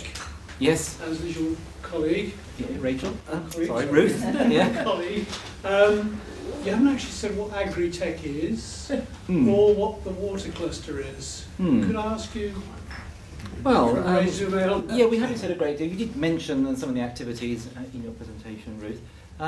Yeah, obviously in the arable sector in this region, it is a fairly technically advanced system around cultivation techniques, and so within our research at UEA, we have been pursuing like cover crops, reduced tillage methods, biobeds, and so we're trying to, with our research, extend out to exchange the knowledge with the farming community. So hence we formed this banner under funding from the Natural Environment Research Council to provide a means for communicating the research to the agricultural sector with a technical bias to it. And those techniques are to benefit the water resources, the water quality in the region. So it's a bit different to the Agritech East, which is very much focused on technical developments, be it around cultivation, or it could be innovation in respect to, I don't know, even pesticide management. So that's a bit of a broader initiative. So we focus more on the water sector, and within Agritech East, just to make it slightly more confusing, there is a water special interest group that Andy and myself and Belinda Clark from the Agritech East have formed. But we basically work together, Agritech East, Anglian Water, the water cluster at UEA. It's an effort to exchange knowledge between ourselves within this sort of frame of stakeholder engagement. Ruth has managed the cluster through managing the website and social media, and we have run a series of workshops when we hadn't funding from the Natural Environment Research Council, and we have produced a short report on what we see as the research agenda and the challenges for the agricultural sector with regard to water in the next 25 years, which we produced with the aim of trying to raise the agricultural sector's voice with, say, DEFRA, who don't always give farming as much emphasis in respect to water policy as it does to, say, public supply, because they say, well, only 3% of the water use in the country is from the agricultural sector, so it's only a small minnow, really, compared with the public supply. But of course we see how valuable the farming sector is economically in this region, and they should have a stronger voice. So we tried to help in that respect, as well as to introduce discussions around aspects like climate change, that we can look forward a bit more. So we continue ticking over. We haven't got the NERT funding anymore, but the university does have monies for creating impact through knowledge exchange. So we are continuing our work with university support presently, and indeed through support from Anglian Water. We had a conference only just shortly after Easter at UEA around these technical issues, but aimed at the water sector. So it's a vehicle for knowledge exchange, is the short answer. Okay. Yes, Julian. We've been looking at the collaborative experience, which I think is really valuable. But so far we've left our own personal selves out of the collaborative equation. Can you, perhaps this is for Andy more, how we can help in our personal use of water to be more sustainable? Yeah, well, funny enough, we've just been having some discussions kind of in the break around that. So, depending on where you are in the UK, we're probably using about 140, 145 litres of water per person per day. That's too much, really. So, give my own personal experience, just by having one of those, on the slide I showed the little device that had the display on how much water we were using. So my house is in a trial with a smart meter that's picking up a signal every 12 seconds and beaming that back into that display. Just by having that display in the house, and so water being front of mind, and behavioural change theory, you know, you've got to see something or experience something 2,000 times, I'm told, to change a learnt behaviour. We've done a lot of work around health and safety behavioural change. So yeah, you've got to have things in front of you that are going to remind you to do something differently before they become your norm. So just by having that in the house, we've shifted our water usage, and I've got a 13-year-old daughter and a nearly 11-year-old son and a wife. We've massively reduced our water consumption just by it being in the kitchen going, you know, don't forget that, and also had the opportunity to go, okay, so is it the dishwasher? Is it the washing machine? No, it's my wife in the shower. Which is, you know, I always expected that. And I'm not being sexist at all. But she does, you know, and that's some knowledge which we can then go, right, okay, well, if I like having a long shower, great, let's do something else to reduce some water somewhere else. It's not about kind of hair shirts and, you know, whipping yourself. It's about thinking and understanding your use of water, where it comes from. You know, on a Sunday, I live near a river. I like to go and look at that wildlife. I like to get the canoe out and go and enjoy that. Well, if I'm sucking the water out of that, you know, in the summer, and I can't experience that, well, that's no good for me. My quality of life as a whole is a detriment. So what can you do? You can log on to our website, and you can get various bits and pieces to put into your home, and you know, reduce your water usage. Whether it be, depending on the type of toilet that you've got, something that displaces water in your system, so it uses less to flush it, or God forbid, you know, don't flush it every time you have a wee. You know, I'm sure that's one of the things that we were having a conversation about earlier. You know, if it's yellow, let it mellow. That's what they say. Anyway, if it's brown, flush it down.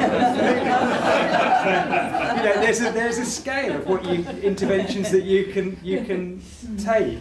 You know, water butts in the garden. You know, planting the right plants in the garden so that you're not having to use lots of water. You know, planting things at the right time of year so that they get established, and you water them heavily when you put them in rather than give them a little thing, so you encourage the rootstock to grow. There's a whole host of tips and things on the website that you can use. You can get into rainwater harvesting if you want to. You can get into more fun things like sharing baths, you know.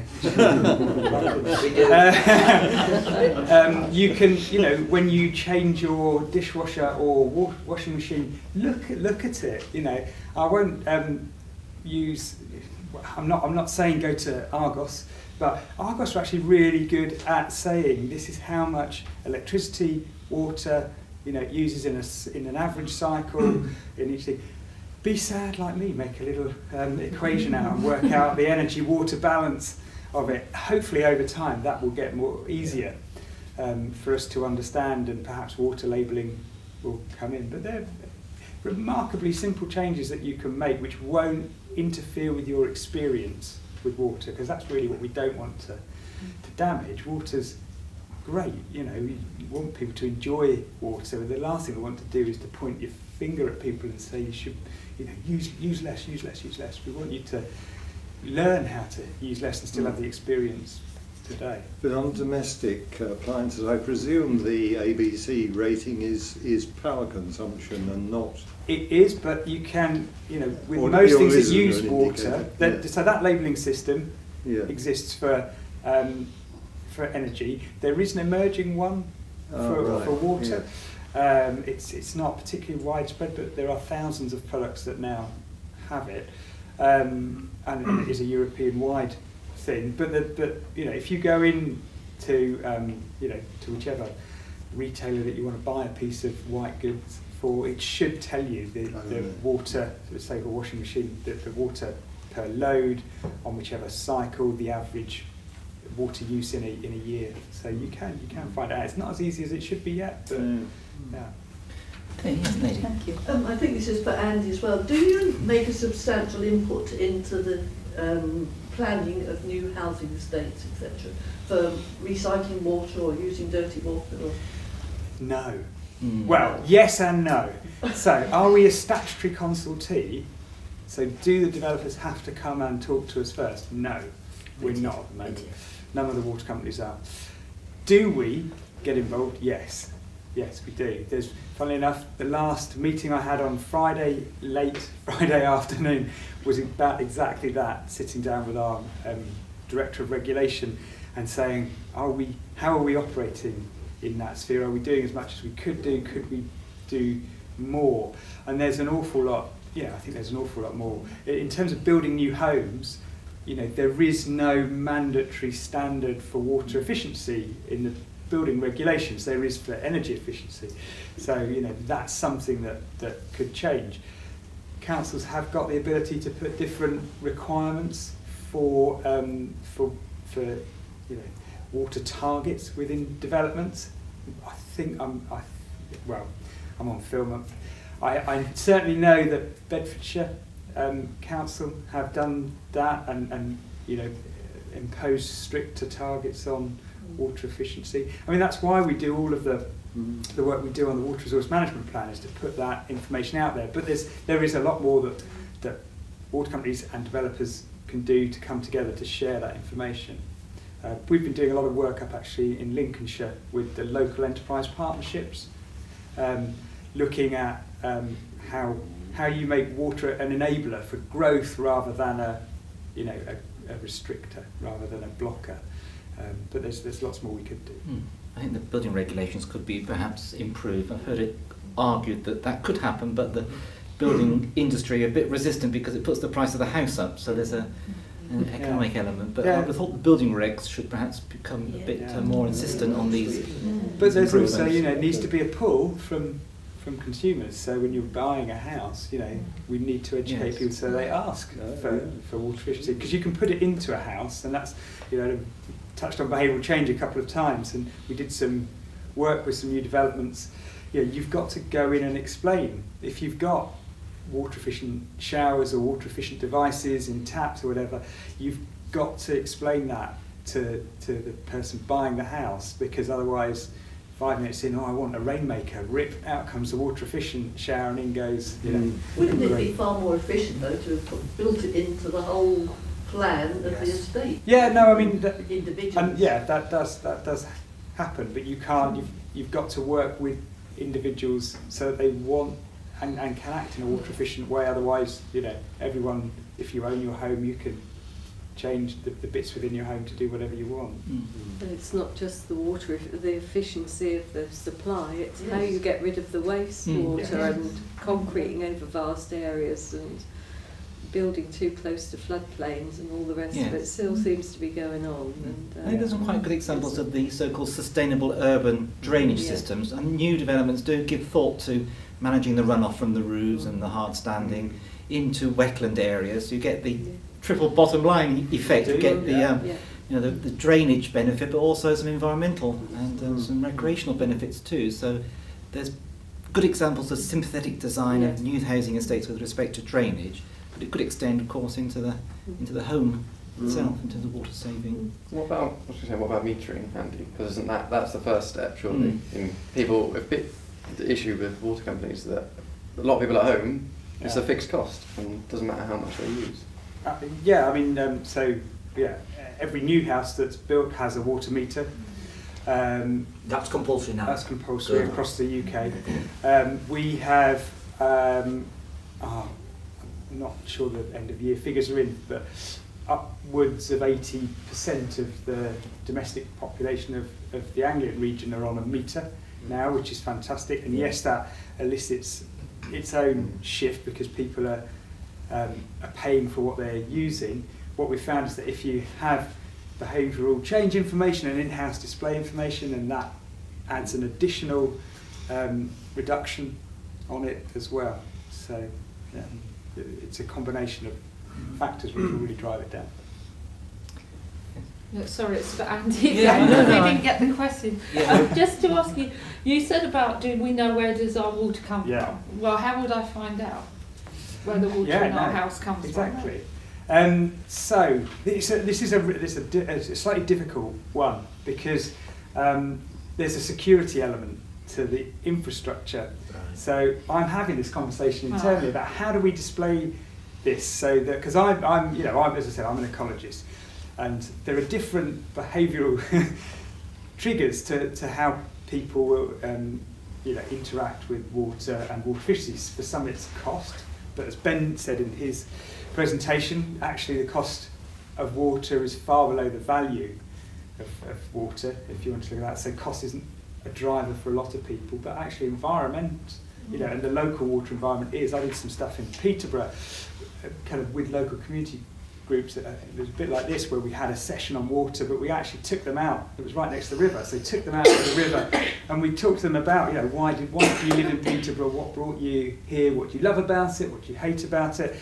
And pretty much everything was centred on the kind of the natural environment, the river system itself. And then when we got on to, okay, so do you know where your water comes from? No. Well, it comes out of that river up there and it goes up to Rutland Water and it gets stored and then treated and it comes to you. And I said, well, do you know where it goes back into the system? No. Well, it goes to the Flag Fen treatment works, which is right next to Flag Fen, the Bronze Age site. It goes back into the system. And then just downstream from that is, the internationally important wetlands, which is a huge part of the kind of natural ecosystem. And nobody really knew, but they went away from that going, oh, okay, so I have a direct connection with my water use and putting stuff down the toilet or the drain, with things that really mean. You couldn't really find out. So if I did it with the children in school, could I show them?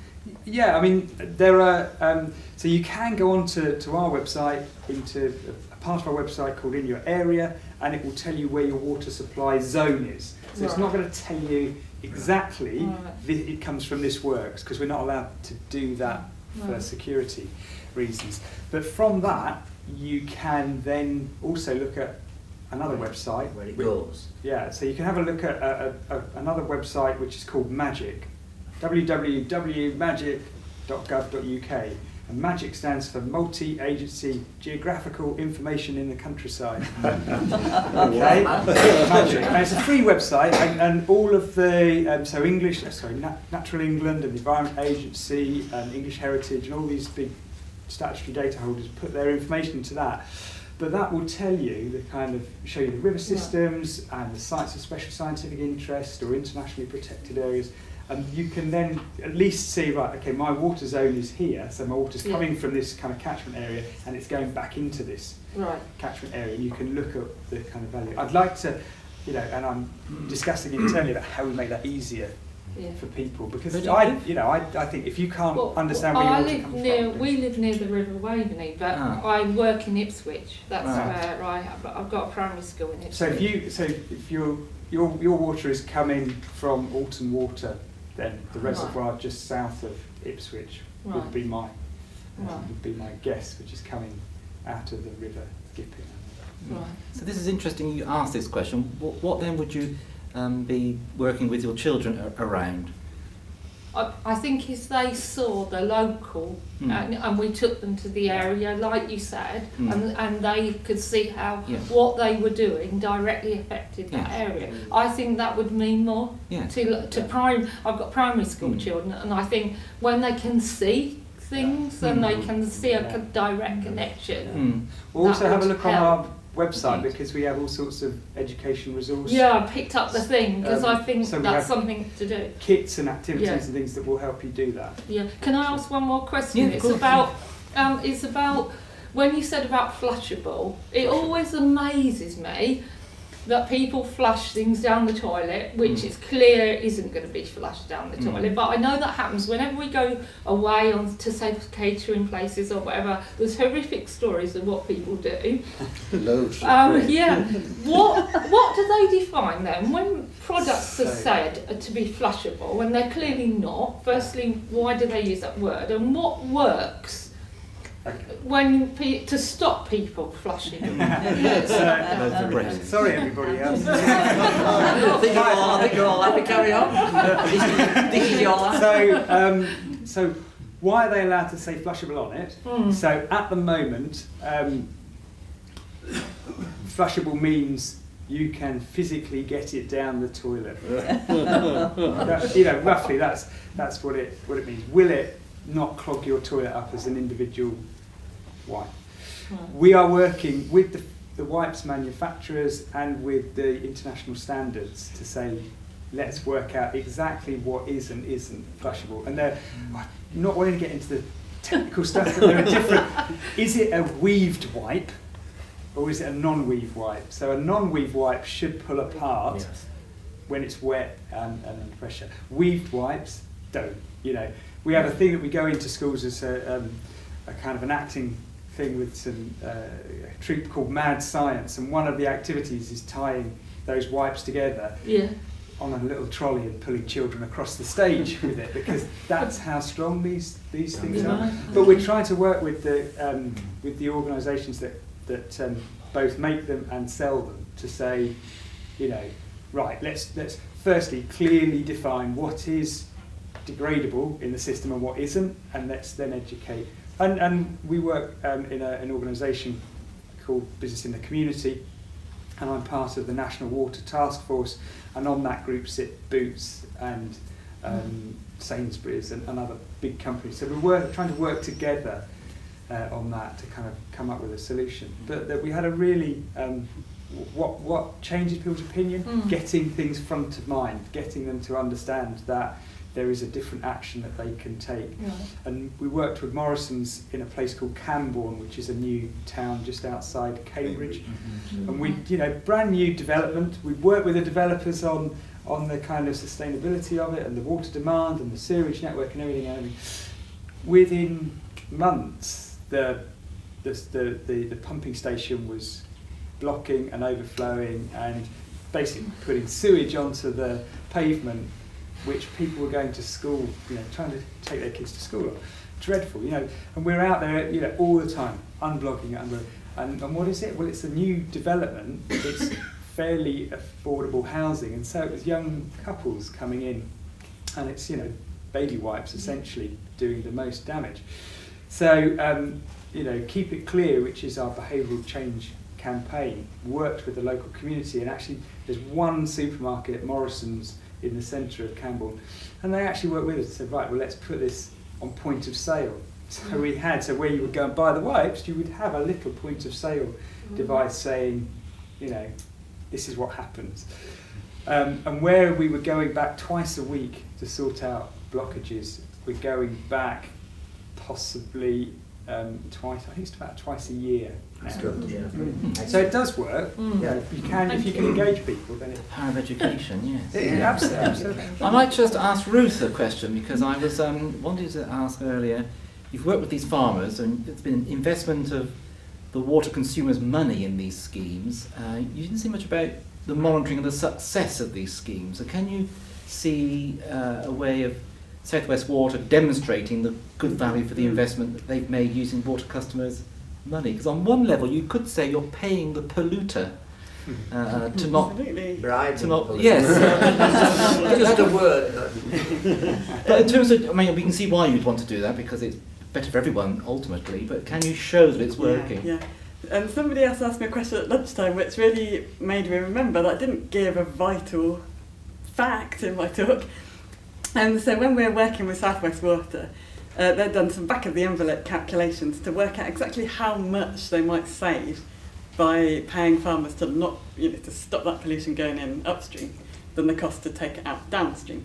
And this was their back-of-the-envelope calculation is about, they're saying a 60-to-1 saving. So £1 paid to a farmer would save £60 at the treatment works. So if you're thinking that the treatment works are spending multi-millions of pounds, then that is an expenditure of the budget from the customer's money.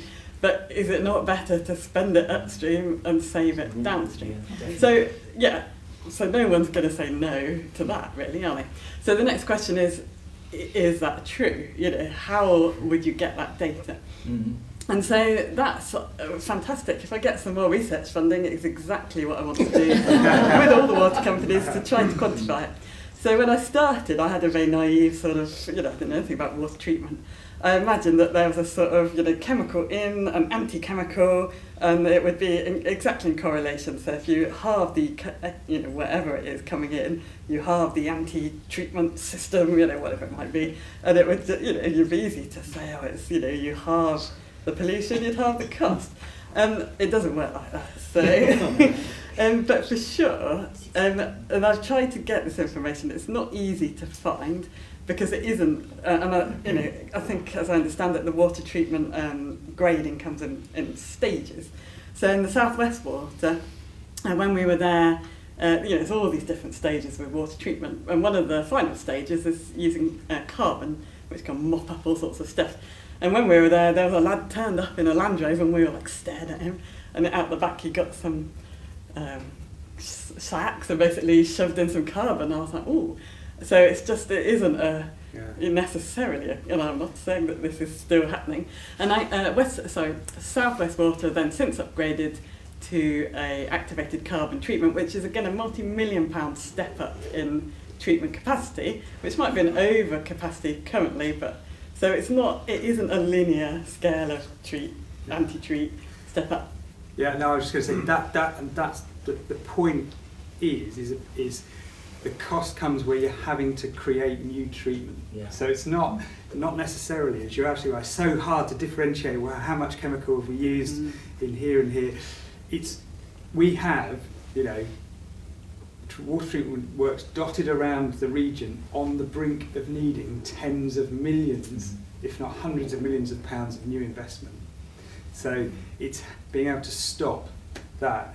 We've got a very short time scale. We've got less than 2 years to do that, because at that post-2017 point, the Drinking Water Inspectorate want to see a reduction in particular chemicals and particular exceedances.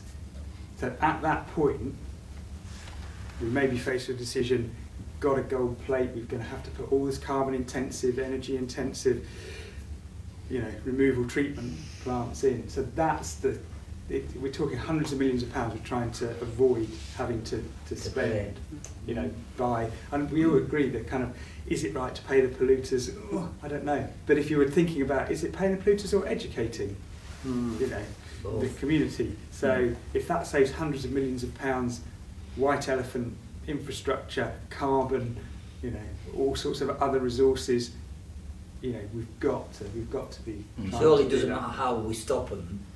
It's the knock-on effect if we don't stop these people doing this. And they're not, as Ruth said, no one is doing this. They're running business. They're not trying to waste resources, but excess nitrate on or excess pesticide or excess anything. This is not a deliberate action. A lot of it's just done through not knowing that they're having a knock-on impact. And as a water industry, our responsibility was for our little boundary, and it still is. But what we've suddenly said as an industry and as a sector is we can't do that anymore. We can't rely on the regulator, and I don't mean that nastily. It's just although that's the Environment Agency's job, they need our help, they need our support, and actually it's better for you as customers that we try and engage and stop unnecessary investment happening in the future. And oh yes, Miles. Okay, sorry. So talking about kind of water quality, and we mentioned before about the Water Framework Directive, and I think that's a great kind of progressive bit of legislation that has come from Europe for us, but we've failed woefully to actually meet it. Less than 20% of our water bodies actually comply with the Water Framework Directive. So when I kind of accepted that this government's environmental track record is totally awful and they're not going to be the ones who make it a priority. So who is going to take to kind of make a change here? Is it going to be from business? Is it going to be kind of from just totally damning research? I mean, where does that kind of motivation need to come from to change that statistic about how badly we're failing our natural water systems? Okay. Well, my main experience of this is in the agricultural sector, because diffuse pollution across the landscape is a serious issue that really isn't being brought under control firmly. I mean, point source pollution, the Urban Wastewater Directive, has been very effective. We can, with point sources, isolate the pollution and do something about it. But with the need to grow food, of course, we're going to have we can't avoid some leaching losses of fertilisers, pesticides. So it's a much more difficult challenge, and it's one that's shared across Europe and worldwide. So we all have a part to play, of course, and there is a sort of a sliding scale of measures that we can take. We can do as we presently have, run out the agri-environmental schemes. These are voluntary schemes. Farmers are incentivised to engage. There are payments to be had. So it's better to have that voluntary involvement than trying to sort of say you must do something. So we know from the past experience that a top-down approach, wielding the stick doesn't work. So we need this bottom-up engagement. We do need the regulation to provide the framework, and we probably need some intermediary organisation like the Rivers Trusts. They've been quite effective at stepping in and joining up these groups to plan what should be done in a catchment. So it all takes time. It needs trust to be built. You still do need to wield the stick sometimes, but those people who won't change, they have to be forced through harder regulation. So there's a soft through to a harder range of regulation, but it's a tough one to cure, this diffuse pollution. And indeed, in the first round of river basin management planning, perhaps only 2% of our water courses in the Anglian region were improved, but the next 6 years hopefully we'll move on again. We'll have to continue working within these 6-year cycles, but it does need this combined adaptive management approach. Best to get the local solutions to work than try and impose a top-down solution, which we did disastrously for decades until the Water Framework Directive came along.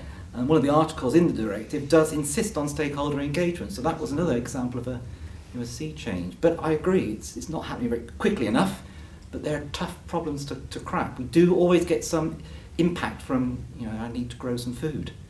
But it's a continuous process, and trust is a very important ingredient in that. But point source pollution we've got under control. How do you compare with other European countries? Reasonably favourably. I think the UK is very good at implementing directives, and we're generally quite cooperative. I was in Ireland earlier this week, and I was aghast to find that the Irish population don't think they should pay for water at all.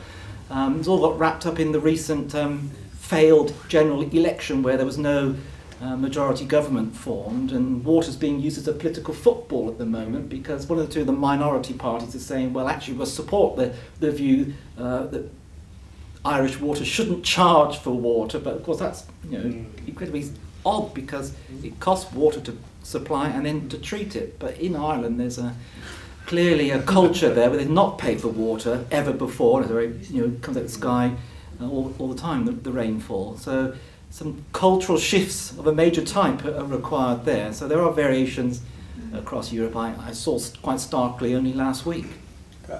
Just to add to the Water Framework Directive point, I think it's also important to understand, the Water Framework Directive, good ecological status is just not a single thing. So, it's good chemical status, biological status, but it's also the geomorphological state of the river. So, you know, a stretch of river can be failing for one or more of those things. So, you know, there are different drivers for different organisations to get involved in some of those things. And, you know, I have seen big businesses starting to get involved. So Coca-Cola are involved in the River Nar, particularly interested in their impact on water, which was actually prompted from, you know, I showed the global water stress slide from some interactions in other countries, and they've started to look at their operations right across the globe. But you know, every single one of us can get involved in making our rivers better through works with the Rivers Trust, or, you know, we run a thing called River Care, so we have voluntary groups across the region going out and doing work on invasive species, on biodiversity monitoring, on kind of litter picking and things, a bit like the beach cleanups. So you know, we've got thousands of volunteers doing tens of thousands of volunteer hours a year contributing to the Water Framework Directive work. So again, as somebody mentioned, it's, you know, it's about us all playing a part, businesses, regulators, individuals, if we're going to crack a solution. Yes. Given that last point, and given that this is an adult education organisation that's coordinating today's event, we've heard about big business, we've heard about government and regulators, we've heard about a range of agencies like the school system and the wildlife organisation. I just wonder, across the panel, whether you would have any advice to a body like the Workers' Education Association, which would advise us as to the direction that we might take, and in fact the sorts of relationships that WAM might make with the different parties that have been talked about here today. Because it seems to me that adult learning potentially has a really important binding force in communities to help people to have that deep understanding, even if they didn't initially believe that they were going to sign up to the deal, if you see what I'm saying. Well, there are certainly ways to get involved. And I think, Andy, you mentioned your team, your education team. We also have this idea where we can use people like yourselves to collect data, so-called citizen science. So I know a number of examples where community groups are working out, collecting, well, I think it's the river fly mainly, because they're easy to catch. And that information could be fed into, say, the Environment Agency or Rivers Trust, and just help monitor the environment. One of our colleagues, Sarah Tagle, has been using an app, hasn't she, to get the people to, in her village, to just log when they see a pollution event in the environment. And this collection of citizen science data engages people, and also it can be used in that data as part of a monitoring effort. So you may find that there are community groups already. So in the Waveney, the partnership there is quite active with the local population. So these communities are there, often focused on the river because it's the iconic thing that people enjoy and wish to protect. So yes, we can all act individually. Perhaps the WEA can organise a We are hoping, in fact, data collection. because the River Waveney Trust is on my home pitch, and we are hoping to link up with a day such as we've had here today, but concentrated. My next advice would be to go out now to the field and see when these are programmes in action, then that would be really helpful. Also, I mean, a really interesting question, I think, and feeling myself transitioning from one age demographic into another. And you know, there's a big focus on the skills gap, kind of in the scientific community, in the construction community. At the moment, we're doing lots and lots of work, kind of in schools and with people coming through the kind of further education system to encourage them to come into the industry. And we hosted and we both spoke at a young water professionals event up here 2 weeks ago. And I increasingly get kind of a bit upset about, and they talk about it at this big crowd event that Ben and I attend in London every month, talking about, you know, the future is in the Generation Z, the millennials, you know, only they have got the answer. And I sit here as a 40, whatever I am, 6-year-old, nearly 47-year-old, very wealthy. Thinking, oh, my time's spent. I've obviously got nothing left to offer, and none of my ideas are worth it. And so, a suggestion is to bring, a group and your vast knowledge together with a group of young professionals, just breaking into the subject with the enthusiasm and a totally different approach, and to have that two-way learning. That's what, we're trying to do a bit of that with some of our board members, and our chief executive, runs a water company, massive kind of public health risks, health and safety risks, construction going on all over the place, volatile, funding markets and everything. And he says the one thing that keeps him awake at night is what's the new workforce coming through going to want and think and do and feel. How different is that? So he makes it a real, makes a real effort to try and get two-way kind of mentoring and coaching up and down the organisation. So I'd throw that out as a challenge. Rather than us having a young professionals event and then having a kind of an adult, learning event, it would be great to mix them up, bring them together and share that knowledge and experience. Yeah, we've got some young people today as well, which is nice. Sorry. When do you stop being young? I'm 68, I'm still young. That's exactly how I feel. I think you had a question, actually. Yeah. Do you set as an organisation, do you set yourselves an aim for how much water each person will require? In Zambia, for instance? There are figures. I can't, I'm afraid, produce anything off the top of my head. No, I didn't mean a figure, but do you? And is that your aim, to make sure that every member of the population gets a certain eventually gets a certain amount of clean water daily, weekly, monthly? The water source has got to be capable of supplying the demands. There are obviously a lot of constraints. If you've got to carry the water, even from a standpipe on the other side of the room, it obviously limits the amount you're going to use. So do people move to the water supply, or does the water supply come to the people? And does the government have a policy following all your work there? Yes, a good water supply will certainly encourage people to move into that community. And could they use it up, or will it be a lasting supply? I'd say we're improving all the time. Climate change is a big issue. Yes. That a lot of water points that have been put out in previously are failing during the dry season. So we have to go back and deepen them. Thank you very much. Yes. This is a light-hearted question to Benedict. I recall some 20 years ago being invited by Mr. Adnams. Now this was Mr. Adnams Senior, who's probably passed on. He's still around. He's still around. Oh, if you mean our current chairman's dad, then he's still around. Right. To your farm at Raiden. Right. Now, he was very proud of this farm, and he said to me, "These are the happiest pigs in East Anglia." I know this question was coming. Why? Because they are fed the offal from the brewery. Question to you: do you still have these pigs? Adnams pigs are happy pigs. That was the campaign. And the unfortunate sad answer is no. That was a brilliant campaign, and so the Adnams family live on their own farm in Raiden, yes, and that farm is still going without pig, but they're growing. For example, they've grown some rye for us recently. We've been using the beer, so that's still going. But the pigs, no, they've moved on. Unfortunately, like a lot of things have, we used to have horse and dray cart as well up until 2006, and at that time we also retired the horses at the same time the pigs. So the spent grain is now just to East Anglian cattle in general, so we sell that to farmers, and the slurry goes through our anaerobic digester.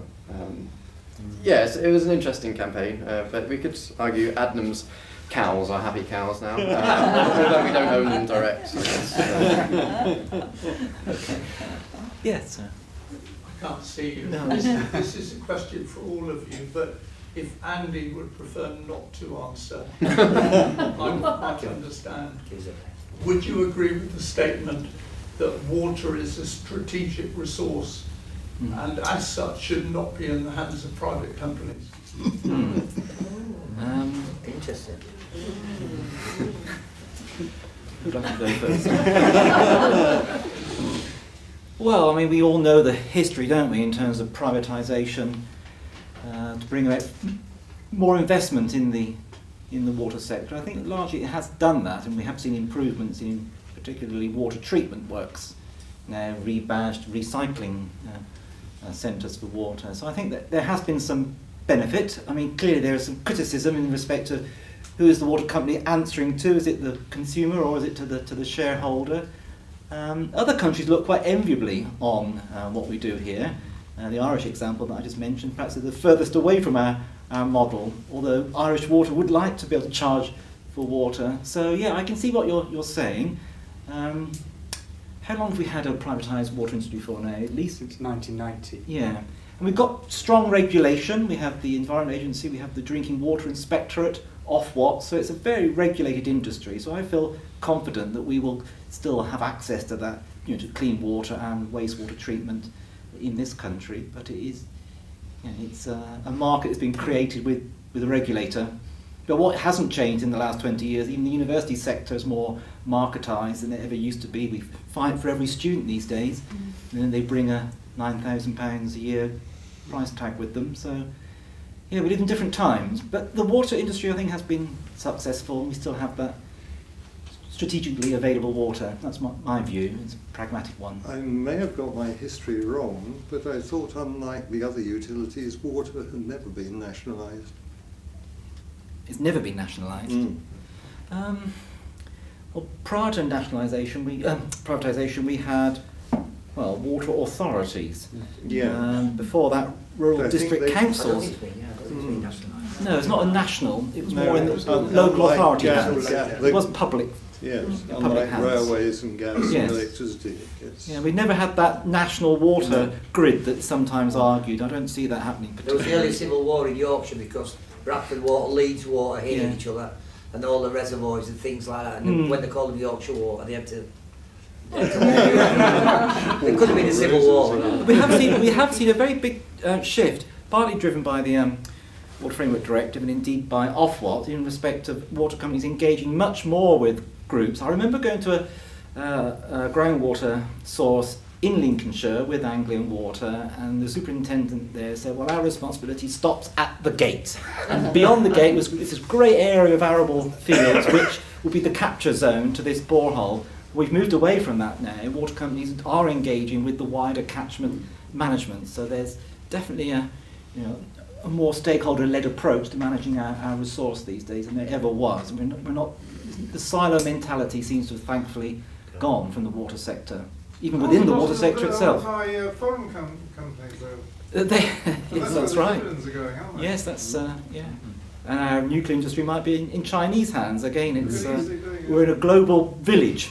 Yes, it's a different world. Yes. Well, I was going to ask an adjunct to the question that you just raised there, and that is that with a high percentage of our water companies owned by European companies or Chinese companies, two questions. One is, if they lose the monopoly element of Anglia Water versus Asda, are they going to find it as attractive to be invested in our water as previously?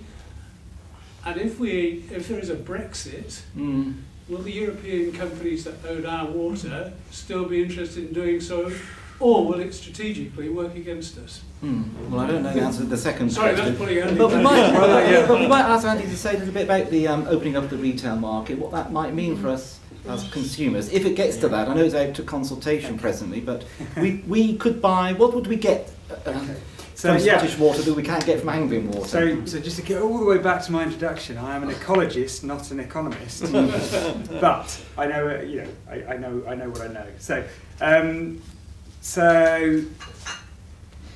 in terms of investors, and is this causing waves in terms of investment? Yes, investors, and we are not a listed company. We're a private company, but with one Canadian investor, the Canadian State Pension Fund, 2 Australian investors, and a UK investor, 3i. And what they're interested in is, almost going back to what I said, a kind of slightly boring, long-term but sustainable organisation. So does all the regulatory changes cause some ripples? Yes, I think it's fair to say that it does, because there's uncertainty in the market at the moment. What does retail or household competition really mean? So basically, it's that tiny bit that interacts with you as a customer. So if Ofwat do a review and they say yes, household competition would be good, and then that goes to government, and government say, right, okay, we agree with that and we'll try and implement that. What that means is that the customer interaction, the interaction that you would have paying your bills with the water company is up for grabs. So that could be, the retail, the kind of customer-facing arm of Anglian Water could act as that billing kind of and customer interface with customers all over the region or all over the country, and equally anyone could do the same within our region. But that's a small percentage of the cost, and the Consumer Council for Water's survey work at the moment is kind of exploring that with customers to look at, would that interest customers? So are you going to switch your supplier and customer interaction for the sake of saving, I don't know, £10 a year, because it's a small percentage? Because all of the cost really is in the collection, the treatment and the distribution. That's going to make up somewhere, depending on the type of company and the geographical location, upwards of 90% of the cost. So will that go through? I can't predict what the answer would be. What are the benefits for you as a customer, for me as a customer? I wouldn't probably change my, if I look at my bank, I haven't changed my banking how many years. I'm happy with their customer service. I'm happy with the rates of interest I get, so I don't kind of check it on a regular basis. I do with my energy supplier more often. What would make me change my water company? If we talk about me as a customer, probably not saving £10 a year, but if I got my broadband, my gas, my electricity, my water, all in one bill, in one place, with one online system telling me how much I'm using and how I can reduce my costs, okay, well that might be attractive. So, that's a personal opinion. I don't know whether that will shift the market, whether it will, scare investors off.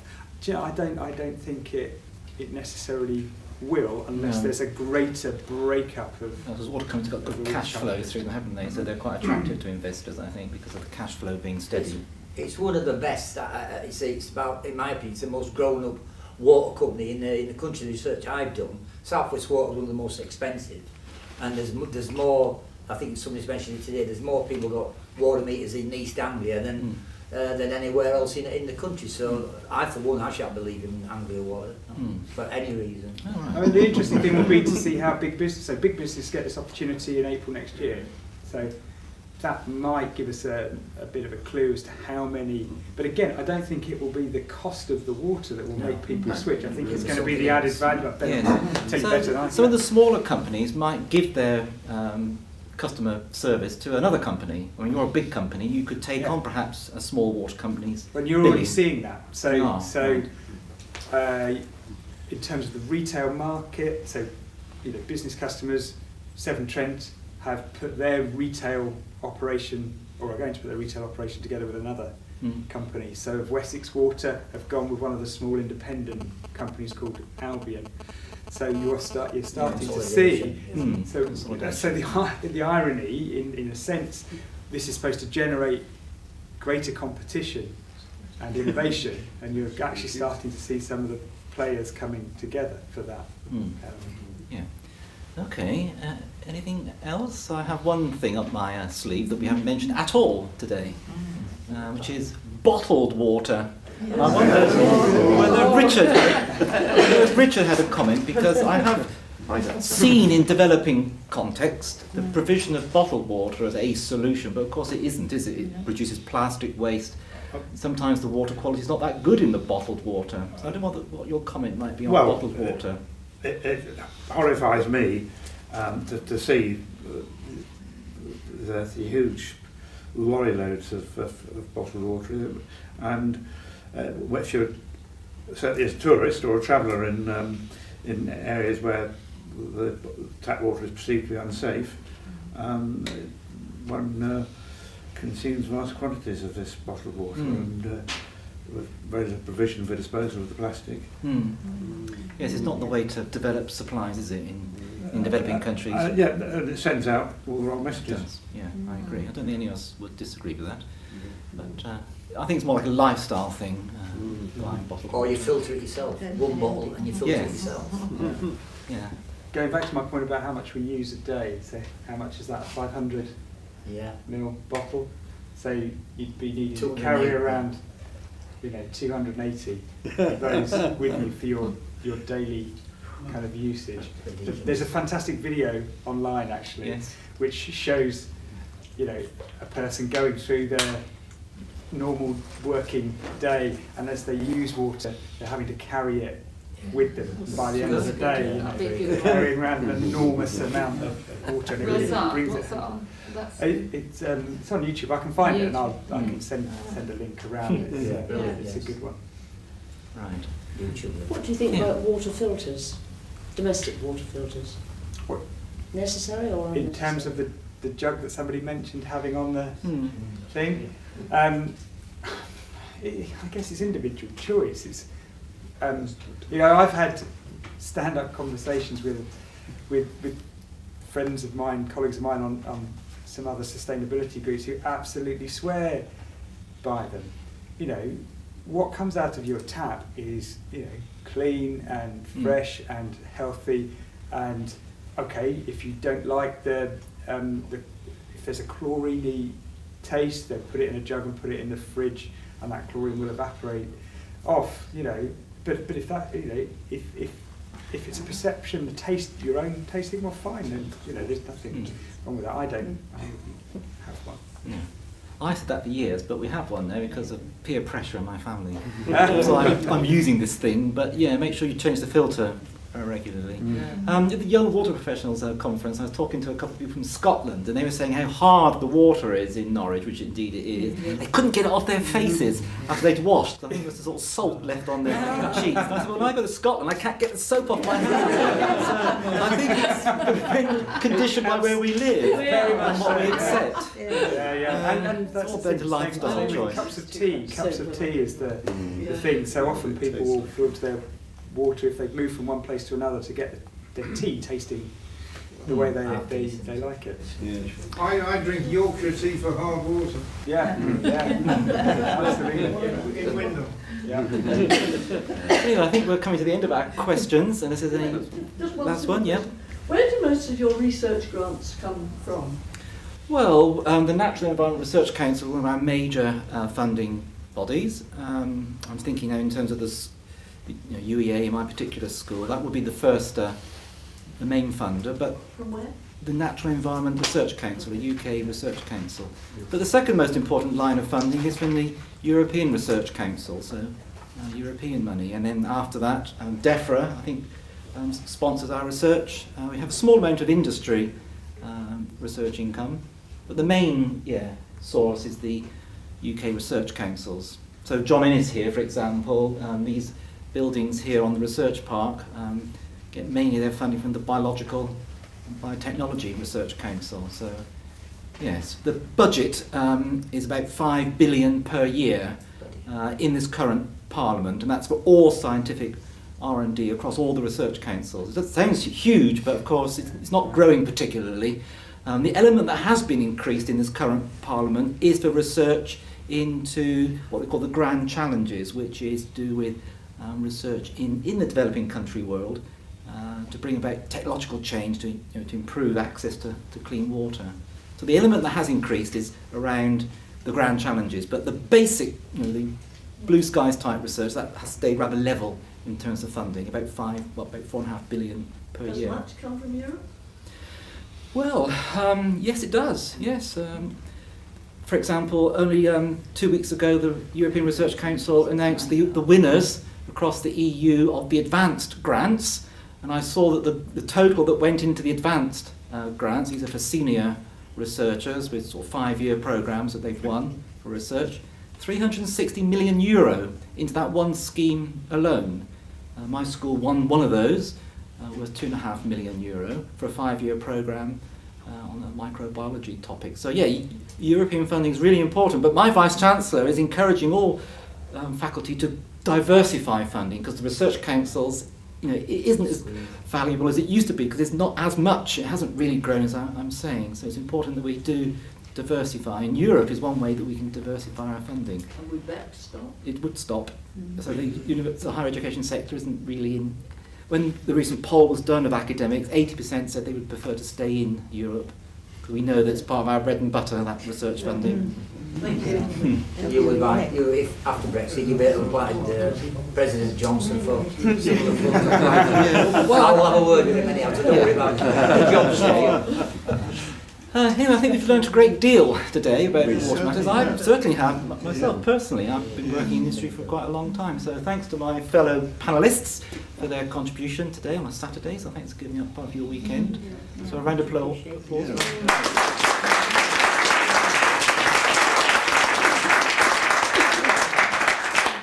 And may I lastly, on behalf of the WEA, who organised this day for you, give our most sincere thanks to all 5 of you, and particularly to Kevin for chairing the day so ably for us. Thank you.